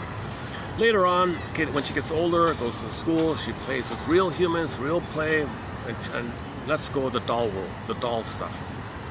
The narcissist is still in his own doll world, okay, where people are dolls, assigned thing. All right, you do this for me, and you play my shame me, I shame you because mother shame me. You be symbolic breast, you take and make me center stage. So they're still not like doll-like thing. Okay? They didn't get out of that kid's metaphor example. So Peer Gynt's a classic example. Okay? The mother was demanding and pinching and barking all the time. Didn't get any love from the mother. So he's stuck in this suspended place where he compensates and is frozen in this delusional place that all babies have in the beginning, where the kings and gods in a little bubble. Solipsistic bubble, king and god bubble. Peer Gynt is a classic good example of the bubble mentality. So he was a narcissist, a cookie-cutter narcissist, a 101 narcissist, manic. He was just always on the go, manic, didn't care about others. He would play ducks and drakes with values because he doesn't have values. He feels he's a criminautic. He doesn't feel anything like that. So he spent his whole life greedily ambitious. Now the story is at the end of it all, when he's an old man, finally he questions it. Wait a minute. Oh my God, was this all a lie or something? The story ends. So at least he questioned at the end, like, kind of thing. In the narcissist myth proper, he never even questions it. He dies as a little flower, poops into the little white flower. Again, the narcissist flower is, in the Greek, is called narke, which comes from the word narcotic, narke, because it gives people illusions. It's drug-like illusion, dream-like, drug-like, addictive illusion. Narke is narcissism is addictive. So Pirkin is addicted to being a narcissist. People who are narcissists they're in a highly dependent state, like this. So they're center stage. They got to coerce the environment to think they're center stage. They got to frighten, coerce, manipulate. They have no values. They got to trick, lie. They got to be center stage. That kind of thing. It's a survival thing for them. They're master liars, master manipulators. They cannot tell the truth because they're surviving all the time. In fact, hang on. On a comedy side here, where is it here? Oh, a gaffe occurs not when a politician lies, but when he tells the truth. So, it's back again. Oh my goodness. Oh, this couple aren't. Oh my goodness. Still there. Jesus.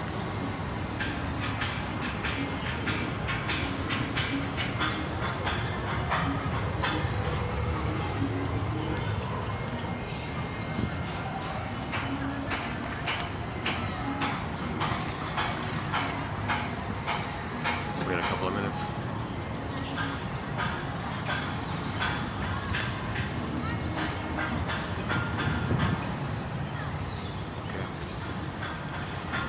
My God, that's a pretty strong order. My goodness, I can still smell it. My goodness, am I in the wind or something? Gotta watch my bag there. Yeah, look at that. Hey, somebody's eyeing my bag already. Yeah. My goodness. Nothing in it.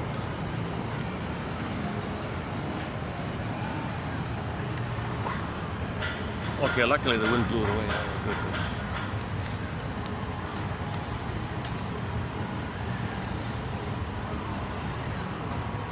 So everybody's familiar with the cookie-cutter narcissist. Okay, it's all about them, center stage. They can lie. They don't care. Right? They're entitled. It's all about survival. It's a jungle. They're center stage. They're coming from the point of view of a baby thinking he would perish if the mother doesn't feed him. They're coming from that kind of place. So they're desperate. They're enraged, entitled. They can't think and love about others because they're just an immense amount of survival like that. So they're leaving. Oh, good. I'm surprised this couple can even walk, huh? One second.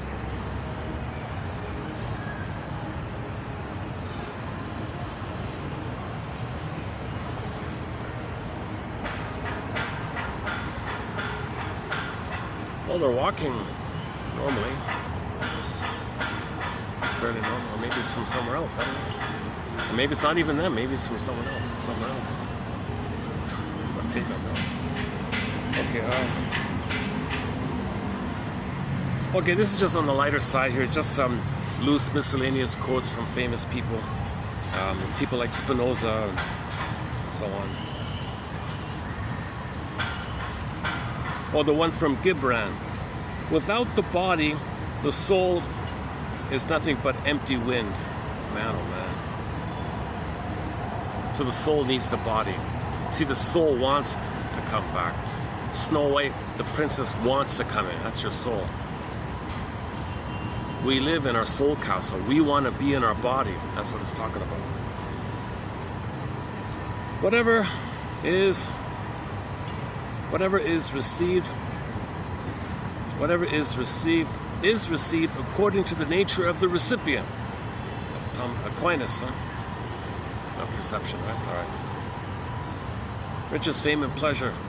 With these three, the mind is so engrossed that it can hardly think of any other good. So that's why people don't bother with self-reflection or ethics, or morality, virtue.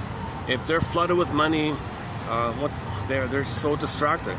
They're just so addicted. They're so distracted.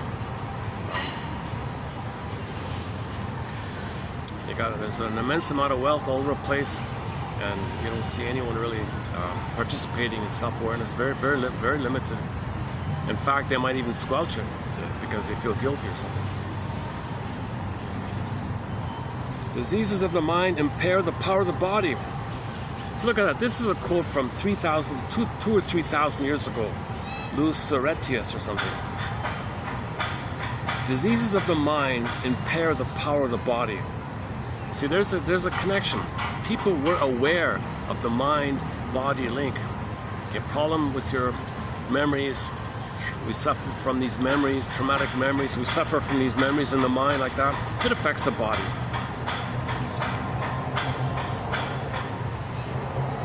The master said, quote, "Have no friends not equal to yourself." Mr. Confucius, right? So think about your friendships, right? You want the friendships to be kind of equal, right? If the relationship's not equal, there's a tendency, if it's not equal, there's a kind of a tendency of it being like a one-up, one-down thing, quote-unquote sadomasochistic, right? So in 3210, there's a June, what's her name, June something.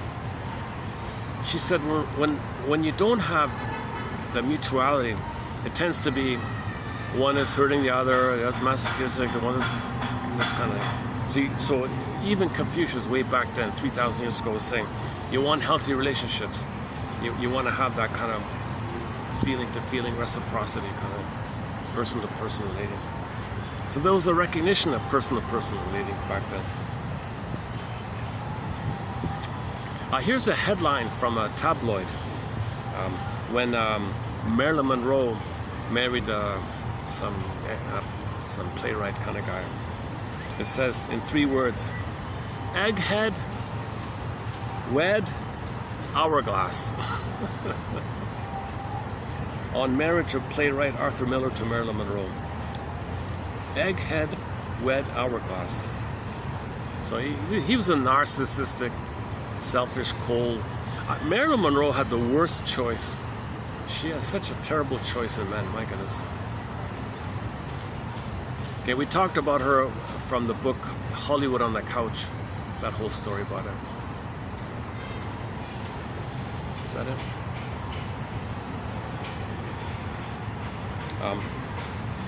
Okay, here I mentioned Mel Faber already. Somebody mentioned Mel Faber. Mel Faber asserts that infantile amnesia accounts for the developing child's capacity to produce evoked companions and to invest them with religious significance that is based on implicit memory of the infantile situation. So this implicit memory, we project it onto fantasies, imaginary things, right? So we create these imaginary things to trigger, okay, the implicit memory. Implicitly, we were loved even if it was just in uterus. So you want to trigger that with your stories. So there's a link between infantile amnesia around the quote-unquote basic biological situation by the pituitary and our stories like that.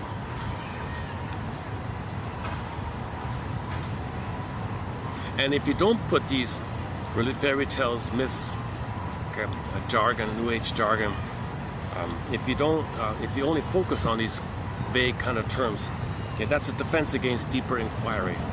So these New Age people, oh, transformation, love, vibrations, and molecule, all the pseudo physics and quantum this and quantum that and physics this and vibrational this and this and that and this and that, transformation, one with one. Every time they say one with, that's the babies are one with the mother. Oh yeah, you're one with the the breast in the sky. Oh, trigger. Oh, one with the mother. Oh, I feel good. Borrowing at times from melange of New Age ideas can seem cliche, as if defending against deeper inquiry. So that enter Faber. That's why Faber won a golden Windmills of the Mind award. He unpacked it. He unpacked all these flowery phrases. It's appealing because it triggers. These poetic phrases trigger the basic biological situation. The need for oneness, the need for mother. And you describe that dynamic. When the baby will stress, mother responds, transformed, transformation, you feel better, loved, unconditional love transformed you, you're improved, you're a better person, you're growing, developing, you're being more yourself, you're transforming, you're developing, mother loved you, vibration, the fizzling is the energy, oh, the energy. So you take all that stuff with the baby and the mother and just describe it in a vague way, and it triggers this stuff. And then you touch the feelings of it, and you go, wow, it's amazing. I can't believe this guy's amazing. But the guy says, oh yeah, I got secret inside knowledge, give me your money. All he's doing is helping you to trigger yourself. Not creating anything new. So it's a huge scam market. The New Age business is quite a scam.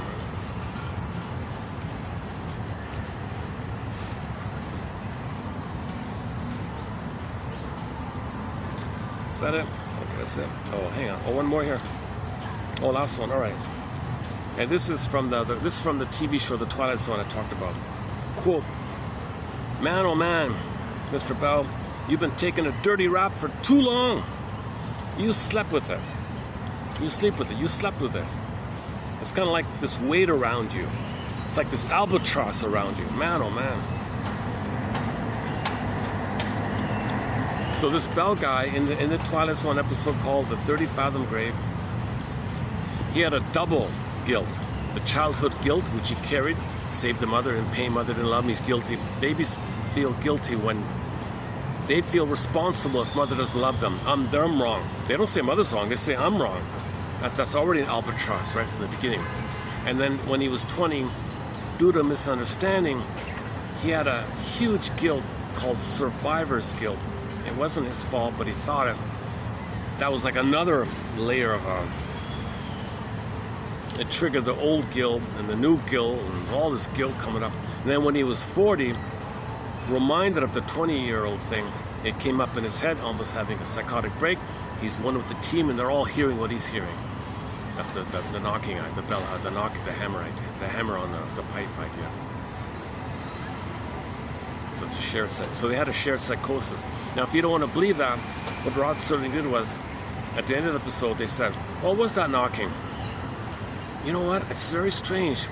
There was a guy there with the hammer in his hand. Oh, I saw this thing flapping." So they gave you a little out like that. If you don't want to believe, this kind of thing, they gave you an out like that.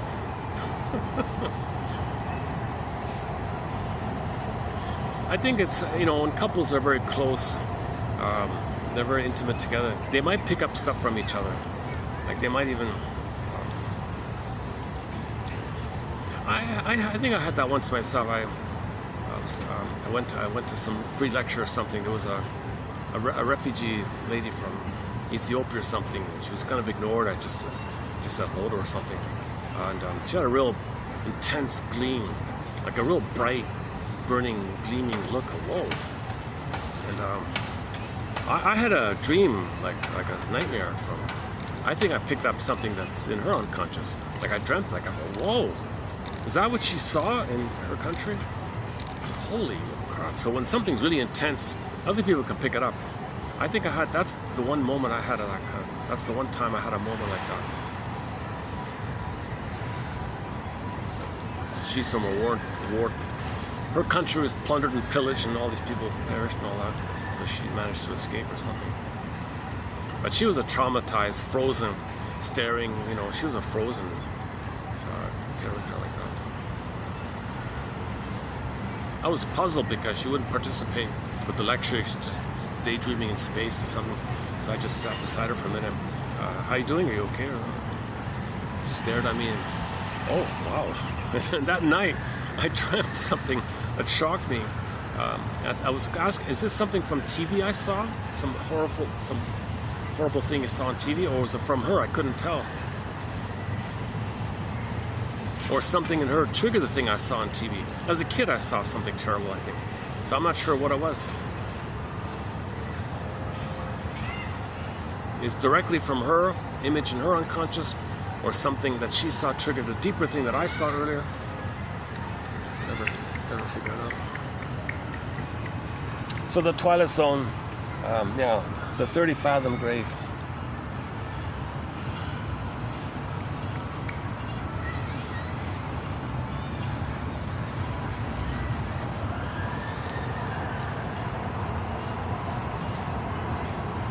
And that's my theory why Rod Serling made an emphasis about the captain shouting and barking.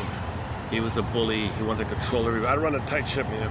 He wanted everybody to be this beck and call, respond to him. He interrupted people. He shouted at people. No one could. He had to be center stage. All about him. Somebody would say something. Yeah, what are you trying to do? You know, he was always very. He was an aggressive bully like that. So everybody lived in fear under the sky.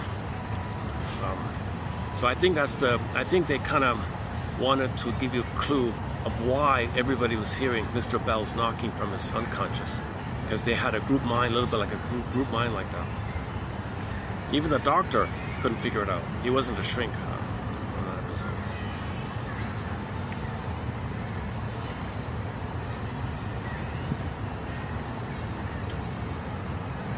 But the main line in there is, look, Bell, you've been taking a dirty rap for so long. Okay, the survivor guilt thing from 20 years prior, and he didn't mention it, but we can add the childhood guilt. So we all feel, I mean, most of us feel this kind of guilt, right? All babies blame themselves when mother doesn't love them. If mother doesn't meet their needs, babies blame themselves and feel guilty. It's familiar, we're stuck there, we're waiting for mother to love us, so we live with this unconscious guilt. We cloak it, we camouflage it with the hope, but we're fixated at the guilt called psychic masochism. That's humanity's fourth narcissistic injury, says Berger. Not Berger, one of Berger's friends thinks what I just said is humanity's fourth narcissistic injury. The third, of course, is Freud's idea that we have an unconscious, that there isn't a Twilight Zone. The third is the Twilight Zone. Humanity's third narcissistic injury is that there is a Twilight Zone. These things happen in the Twilight Zone.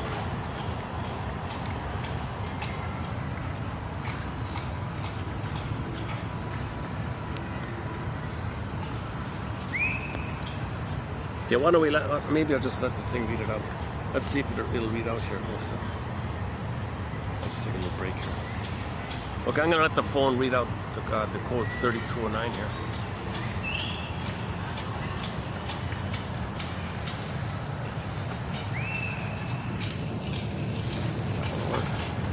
Should be okay, right? All right. Of any other good. Spinoza/diseases of the mind impair the power of the body. Okay, hang on.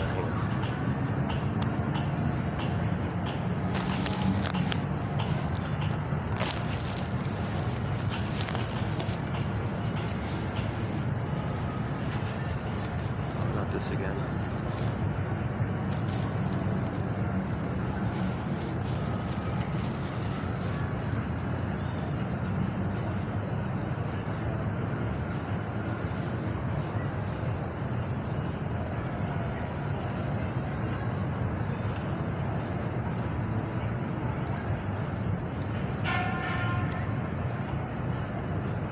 As long as you live in a self-sufficient dream world like Peer Gynt, Ibsen says, you cannot be true to yourself. And if you are not true to yourself, but live an egocentric life of imagined grandeur, then you will play ducks and drakes with your values too. K. Horny.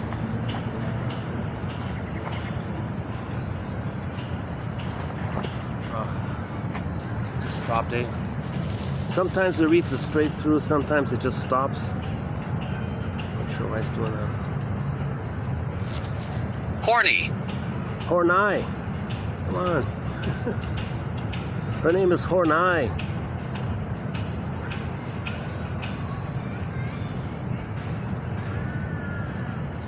Horny. Oh, for Pete's sakes. My goodness.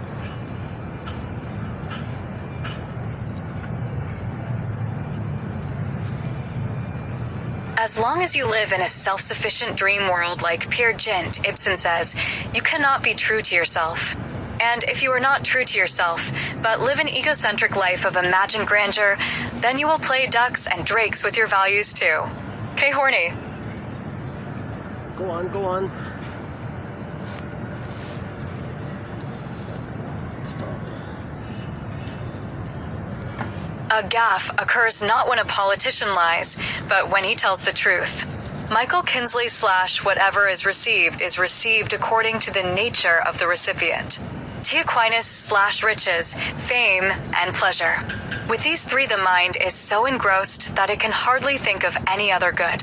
Spinoza / diseases of the mind impair the power of the body. Lucretius / without the body, the soul is nothing but empty wind. Gibran / the master said, have no friends not equal to yourself. Confucius / egghead wed hourglass. On marriage of playwright Arthur Miller to Marilyn Monroe. Headline. Borrowing at times from a melange of New Age ideas can seem cliché, as if defending against deeper inquiry. S. Barry Anthony. He asserts that infantile amnesia accounts for the developing child's capacity to produce evoked companions and to invest them with religious significance that is based in implicit memory of the infantile situation. M. Cohen referencing M.D. Faber. Every analyst's capacity to develop a unique analytic self based on her genuine life experience and worldview is endangered if stepping out of line is slandered as wild analysis. E. Berman.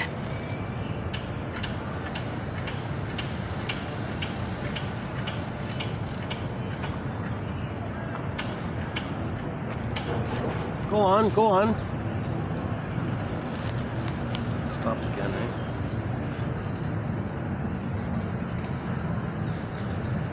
TQ 3209. Let's try again. 3209.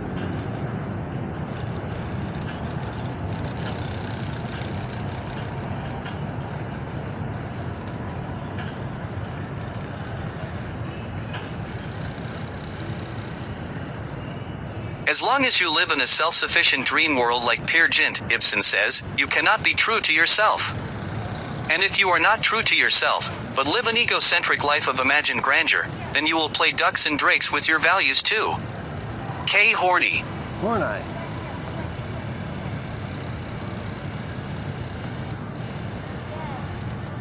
Stopped again.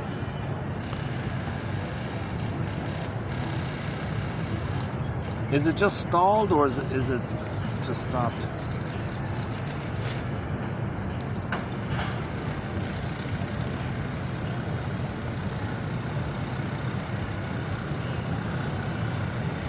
A gaffe occurs not when a politician lies, but when he tells the truth.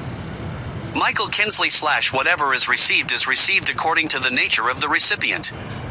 T. Aquinas / riches, fame, and pleasure. With these three, the mind is so engrossed that it can hardly think of any other good. Spinoza / diseases of the mind impair the power of the body. Lucretius / without the body, the soul is nothing but empty wind. Gibran / the master said, have no friends not equal to yourself. Confucius / egghead wed hourglass. On marriage of playwright Arthur Miller to Marilyn Monroe. Headline. Borrowing at times from a melange of New Age ideas can seem cliché, as if defending against deeper inquiry. S. Barry Anthony. He asserts that infantile amnesia accounts for the developing child's capacity to produce evoked companions and to invest them with religious significance that is based in implicit memory of the infantile situation. M. Cohen referencing M.D. Faber. Every analyst's capacity to develop a unique analytic self, based on her genuine life experience and worldview, is endangered if stepping out of line is slandered as wild analysis. E. Berman. Biologists have long believed in the similarities between humans and other species. Charles Darwin, 1871, made the case by arguing that all animals are linked by their evolutionary history. Every evolutionist will admit that the 5 great vertebrate classes, namely mammals, birds, reptiles, amphibians, and fishes, are descended from some one prototype, for they have much in common, especially during their embryonic state. As the class of fishes is the most lowly organized, and appeared before the others, we may conclude that all the members of the vertebrate kingdom are derived from some fish-like animal. Indeed, the ties are strong. For example, humans and chimpanzees overlap in about 98.4% of their DNA, Sarek and Wilson, 1967, sharing similar physical traits, physiologies, and behaviors. We did not evolve directly from chimpanzee, but both we and the chimpanzee have a common ancestor that goes back about 10 to 15 million years, Johansen and Edgar, 1994. As we know, we do have close relatives among primates and our links have never been ignored, embarrassed though we may be. Whenever you observe an animal closely, you feel as if a human being sitting inside were making fun of you. Elias Canetti, Cats and Monkeys and Cats, all human life is there. Henry James, how like us is that ugly brute, the ape? NES. The evidence that fundamental knowledge is harbored in everyone comes from many quarters. Knowledge shines through irrationality, philosophical discourse, and personal observation. It comes without warning, hidden within, nothing specifically learned. Nature has planted in our minds an insatiable longing to see the truth. Cicero, science is for those who learn, poetry, for those who know. Joseph Roux, we have to believe in free will. We've got no choice. I.B. Singer. The truth of our existence is deep within our psyche, always there, sometimes available to consciousness. The truth about ourselves is difficult to live with. We deceive ourselves at every turn. Each of us share the same secrets, characterizing our species, our nature. D. Thiessen. TQ 3209.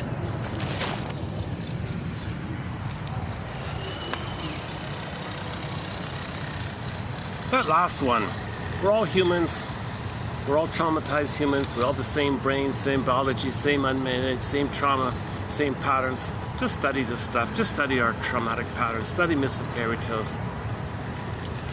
Treat religious stories as just in the same spirit as myths and fairy tales and myths. Kind of thing. Products of primary process thinking.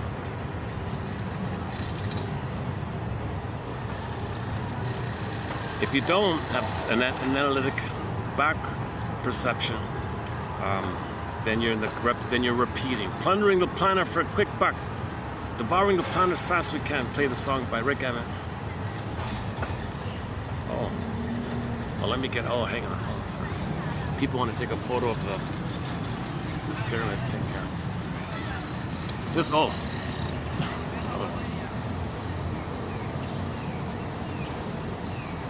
This. I've been borrowing this triangle, this pyramid, for the 3 points idea.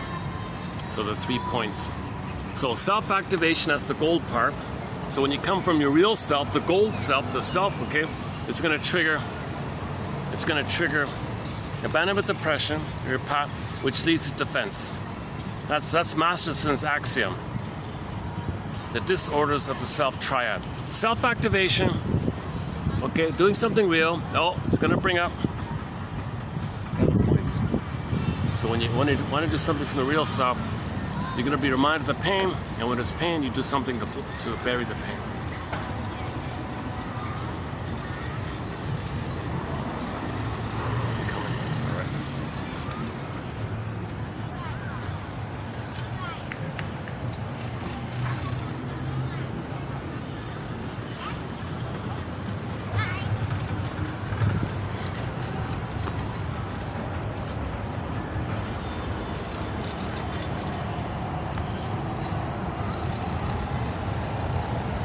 See, I've got one of the best spots in the park because I bring my own chair.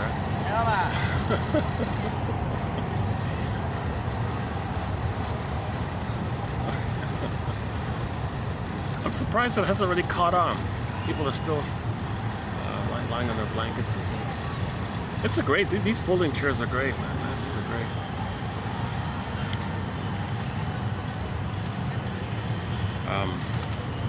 Yeah, Peer Gynt. The phone doesn't read it, doesn't pronounce it properly. Peer Gynt. And it's Karen Horney, not the other one. Why wouldn't the phone figure that out? It's a name, somebody's name.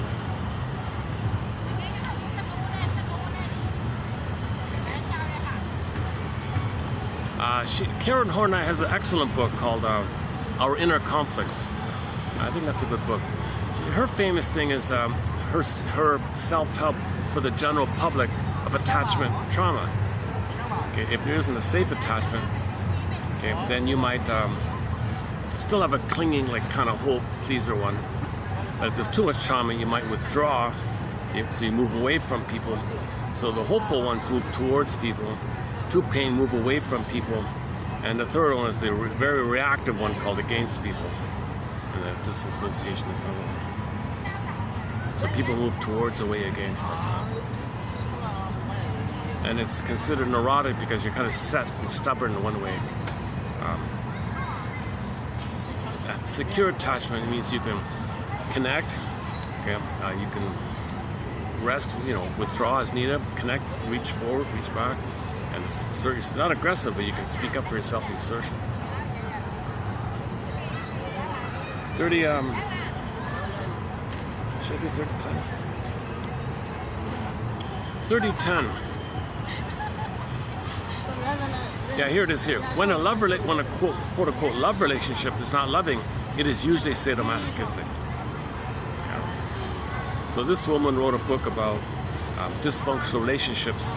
If it's not mutual, if it's not companionate love, okay, then there's if it's and someone's playing the mother and someone's playing the child is wounded. The parent is playing a wounded child in an adult body, identifying with the aggressor. The clinger has the hope. Okay, the stinger identifies with the aggressor and repeats on to the partner what had happened to them. That's statistics. So the bullies have the narcissistic side. The clingers have the masochistic side. So you're still in the past like that. So back to the 3-point model. Okay, Eric Byrne, right? Parent, adult, child. But the parent is a child in a grown-up body. So it really should be just two. So Alan Golem, so it's the adult and then the wounded child. The passive wounded child, or in the adult body, identifies the aggressor, the parent one.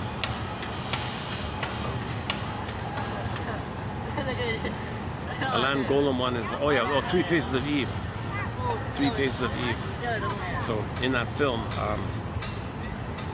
if the woman's healthy, she was Jane. That's the gold one. Jane was the gold one. So.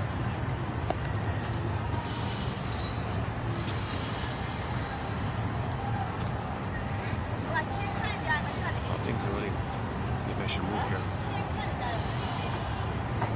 Yeah. Okay. Let me move on. This group wants to sit. They've got no. Yeah. Hold on a second. Give me about 10 minutes. I figured out what's going on. There's a group here trying to figure out where they can sit.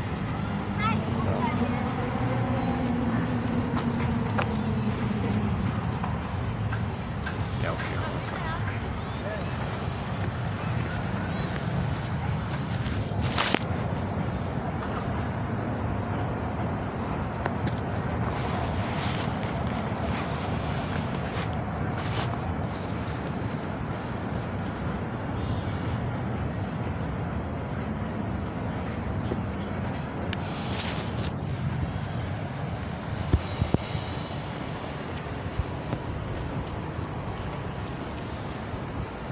Oh, they left already. Jesus, I'm too late. Now I feel guilty. What about here?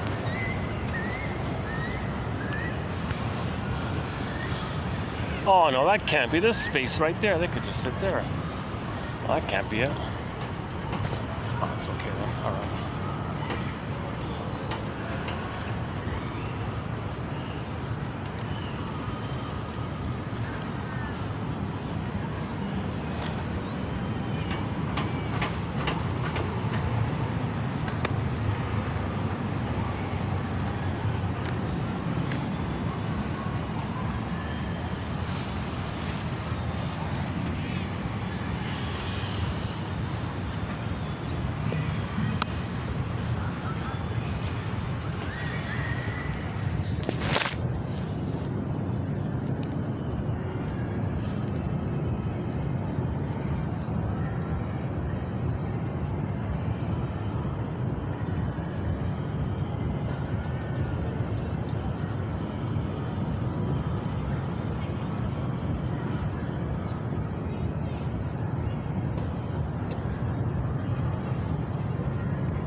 Let's play the Carl Sagan clip. Oh, I can't see it. Can you see it?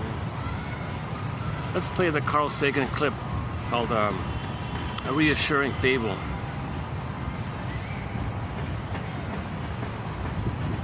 Let's do it this way.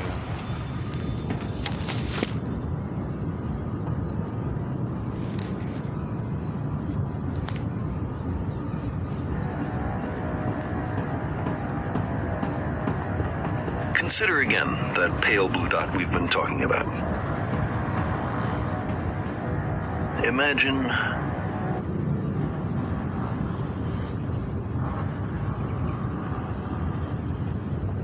Consider again that pale blue dot we've been talking about. Imagine that you take a good long look at it. Imagine you're staring at the dot for any length of time. And then try to convince yourself that God created the whole universe for one of the 10 million or so species of life that inhabit that speck of dust.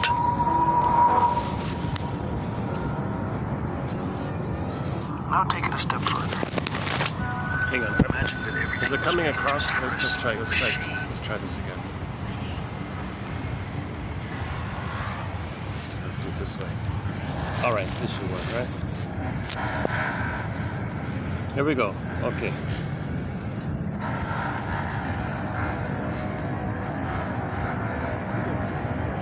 Consider again that pale blue dot we've been talking about.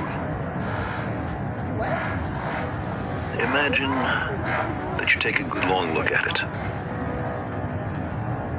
Imagine you're staring at the dot for any length of time. And then try to convince yourself that God created the whole universe for one of the 10 million or so species of life that inhabit that speck of dust.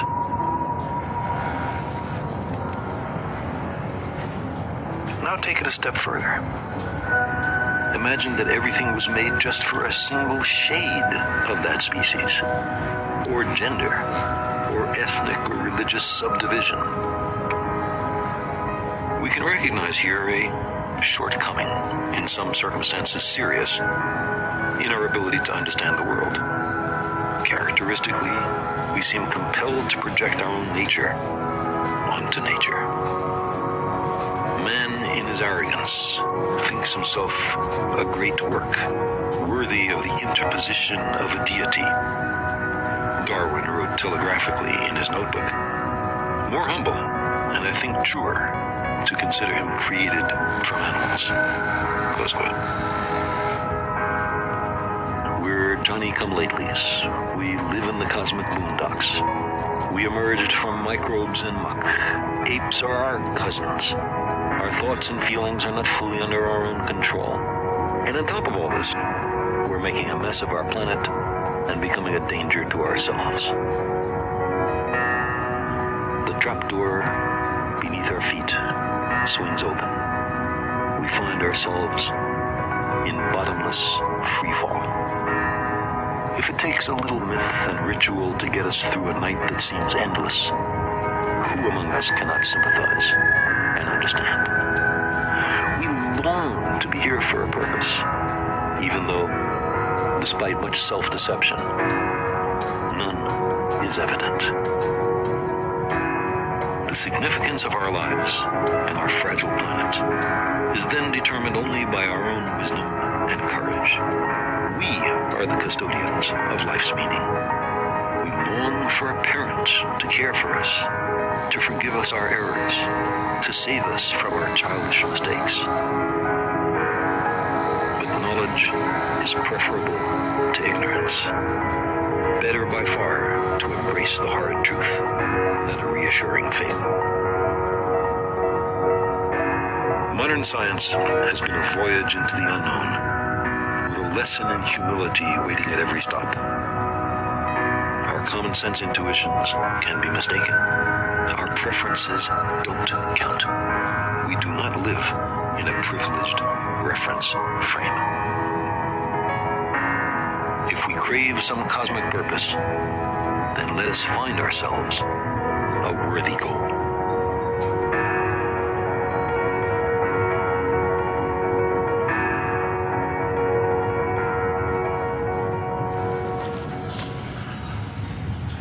Yeah.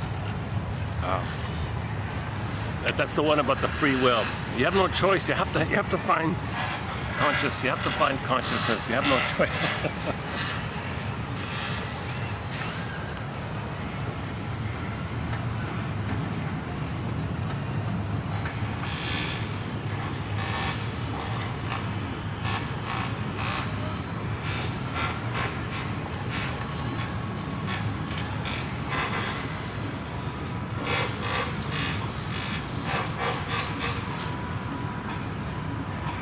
Okay, I'll just let the phone read out the quote below by Bromberg, 3160.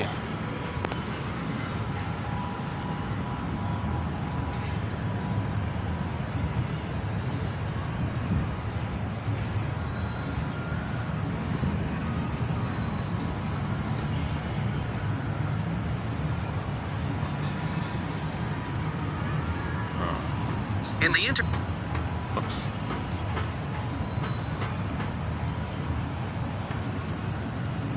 In the intervening years. Okay.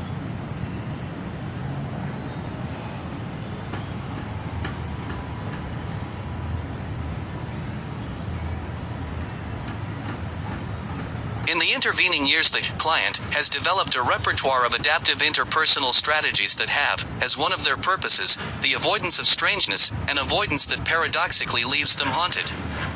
In this context, therapy is and is not a welcome opportunity to change things.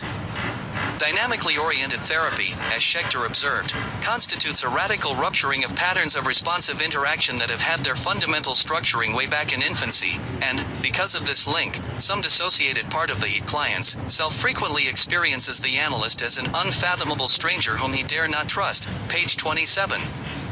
Schecter was underlining that inherent to the analytic situation is a genuine threat to the client's learned patterns of social reciprocity, in effect, his experience of core selfhood based on what attachment researchers now call implicit relational knowing. Accordingly, the analyst must incorporate into his mode of relating his awareness of this disruption and the shame it generates as a result of the client's feeling his dissociated effect is too much for the other to bear were it to be expressed. What is too shockingly strange to be held as me, becomes what Sullivan, 1953, called not me, and it is here that the haunting begins to be felt in the treatment. This is a ghost that not only evokes fear, it also generates shame when it emerges in the client-therapist relationship. We all know the experience of feeling haunted. The presence of trauma and dissociation. Childhood attachment patterns are in part designed to evoke soothing from an adult in an emergency. Thus, the failure of the interpersonal pattern to provide the needed soothing in the face of trauma leads to profound impairment in effective self-regulation. In this light, current research in neuroscience is particularly relevant to understanding the residue of attachment dysregulation and separation distress and the dissociation that may come in their wake. Van der Kolk, 1987a, for example, writes of changes in the neurotransmitter systems of the brain. It is likely that certain childhood experiences make people vulnerable to disorders of these neurotransmitter systems, which may later be activated under stress, particularly after the loss of affiliative bonds. The nature and severity of childhood stress may determine which neurotransmitter system is most vulnerable to later disruption. Especially interesting is Van der Kolk's mention of the unanticipated research finding that the separation cry in a variety of species is mediated by endogenous opioids, and that the areas in the brain with the highest opiate receptor density are precisely those that have been found to be involved in the maintenance of social bonding. Thus, there now is some evidence that pain perception, separation distress, and affiliative behavior are all mediated, at least in part, by the brain opiate system, and that all three are related to discrete and interconnected neuroanatomical areas. It is conceivable that unalleviated separation distress during infancy makes a person more likely to seek the comfort of actions that stimulate the opioid system to cope with adult separation distress. Pages 40 to 42. The implication is that addictive behavior, including actual substance addiction, might be directly linked to affect dysregulation related to attachment disruption. If this is accurate, it would further illuminate the issue of why psychotherapeutic intervention seems to be most effective when embedded in a relational context rather than a context that is primarily symptom-oriented. Even among clinicians who treat post-traumatic stress disorder from more behavioral models, the therapeutic emphasis is shifting away from the simple eliciting and deconditioning of a recallable traumatic event. The contemporary emphasis is on making more clinical use of the patient-therapist relationship through the enacted reliving and processing of unsymbolized interpersonal patterns that originated early in life. Thane Rosenbaum, 2002, voices the bitter truth of trauma survival through irony. Shutting the door of your own home won't make it safe. But maybe you can shut the door on yourself. Hide in one of those rooms, maybe even in the attic. Crawl inside and take cover from the hurt. After a while, with any luck, no one will even notice that you've been gone. All that's left to decide is when, if ever, to re-emerge, page 149. The truth that is held by a dissociated state as an effective memory without a coherent autobiographical depiction of its traumatic origin haunts the rest of the self. Too overwhelming to be processed cognitively and is held, unprocessed, as effective memory, what cognitive psychologists call non-declarative memory or procedural memory. The telling, therefore, is not relieving because the telling creates a reliving of the unprocessed effect. Unless the shame generated by the telling is recognized and addressed, telling makes it worse not better, because the part of self holding the shame remains dissociated. P. Bromberg TQ 3161. Yeah, so if you tell your story, you want the feelings to be there. That is helpful. You tell your story and you repress the feelings. It's counterproductive, right?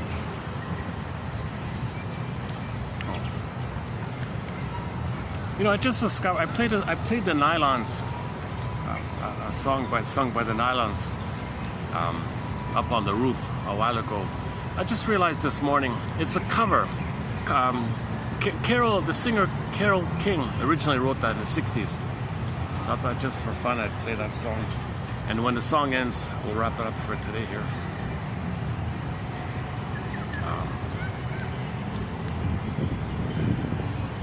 Okay, it's funny. I've got time and daylight, but I don't want to drag out a video if I'm not going to be too refreshed and upbeat about it. So let's just wrap it up for today.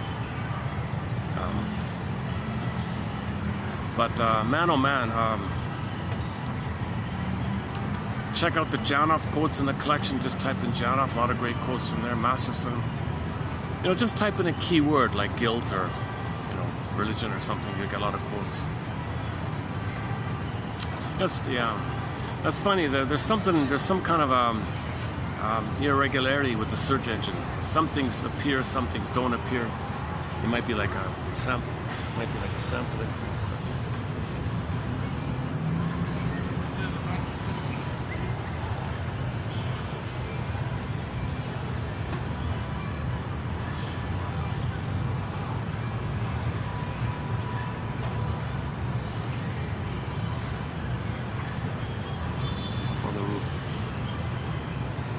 Okay, let's just play Carole King's version of Up on the Roof and...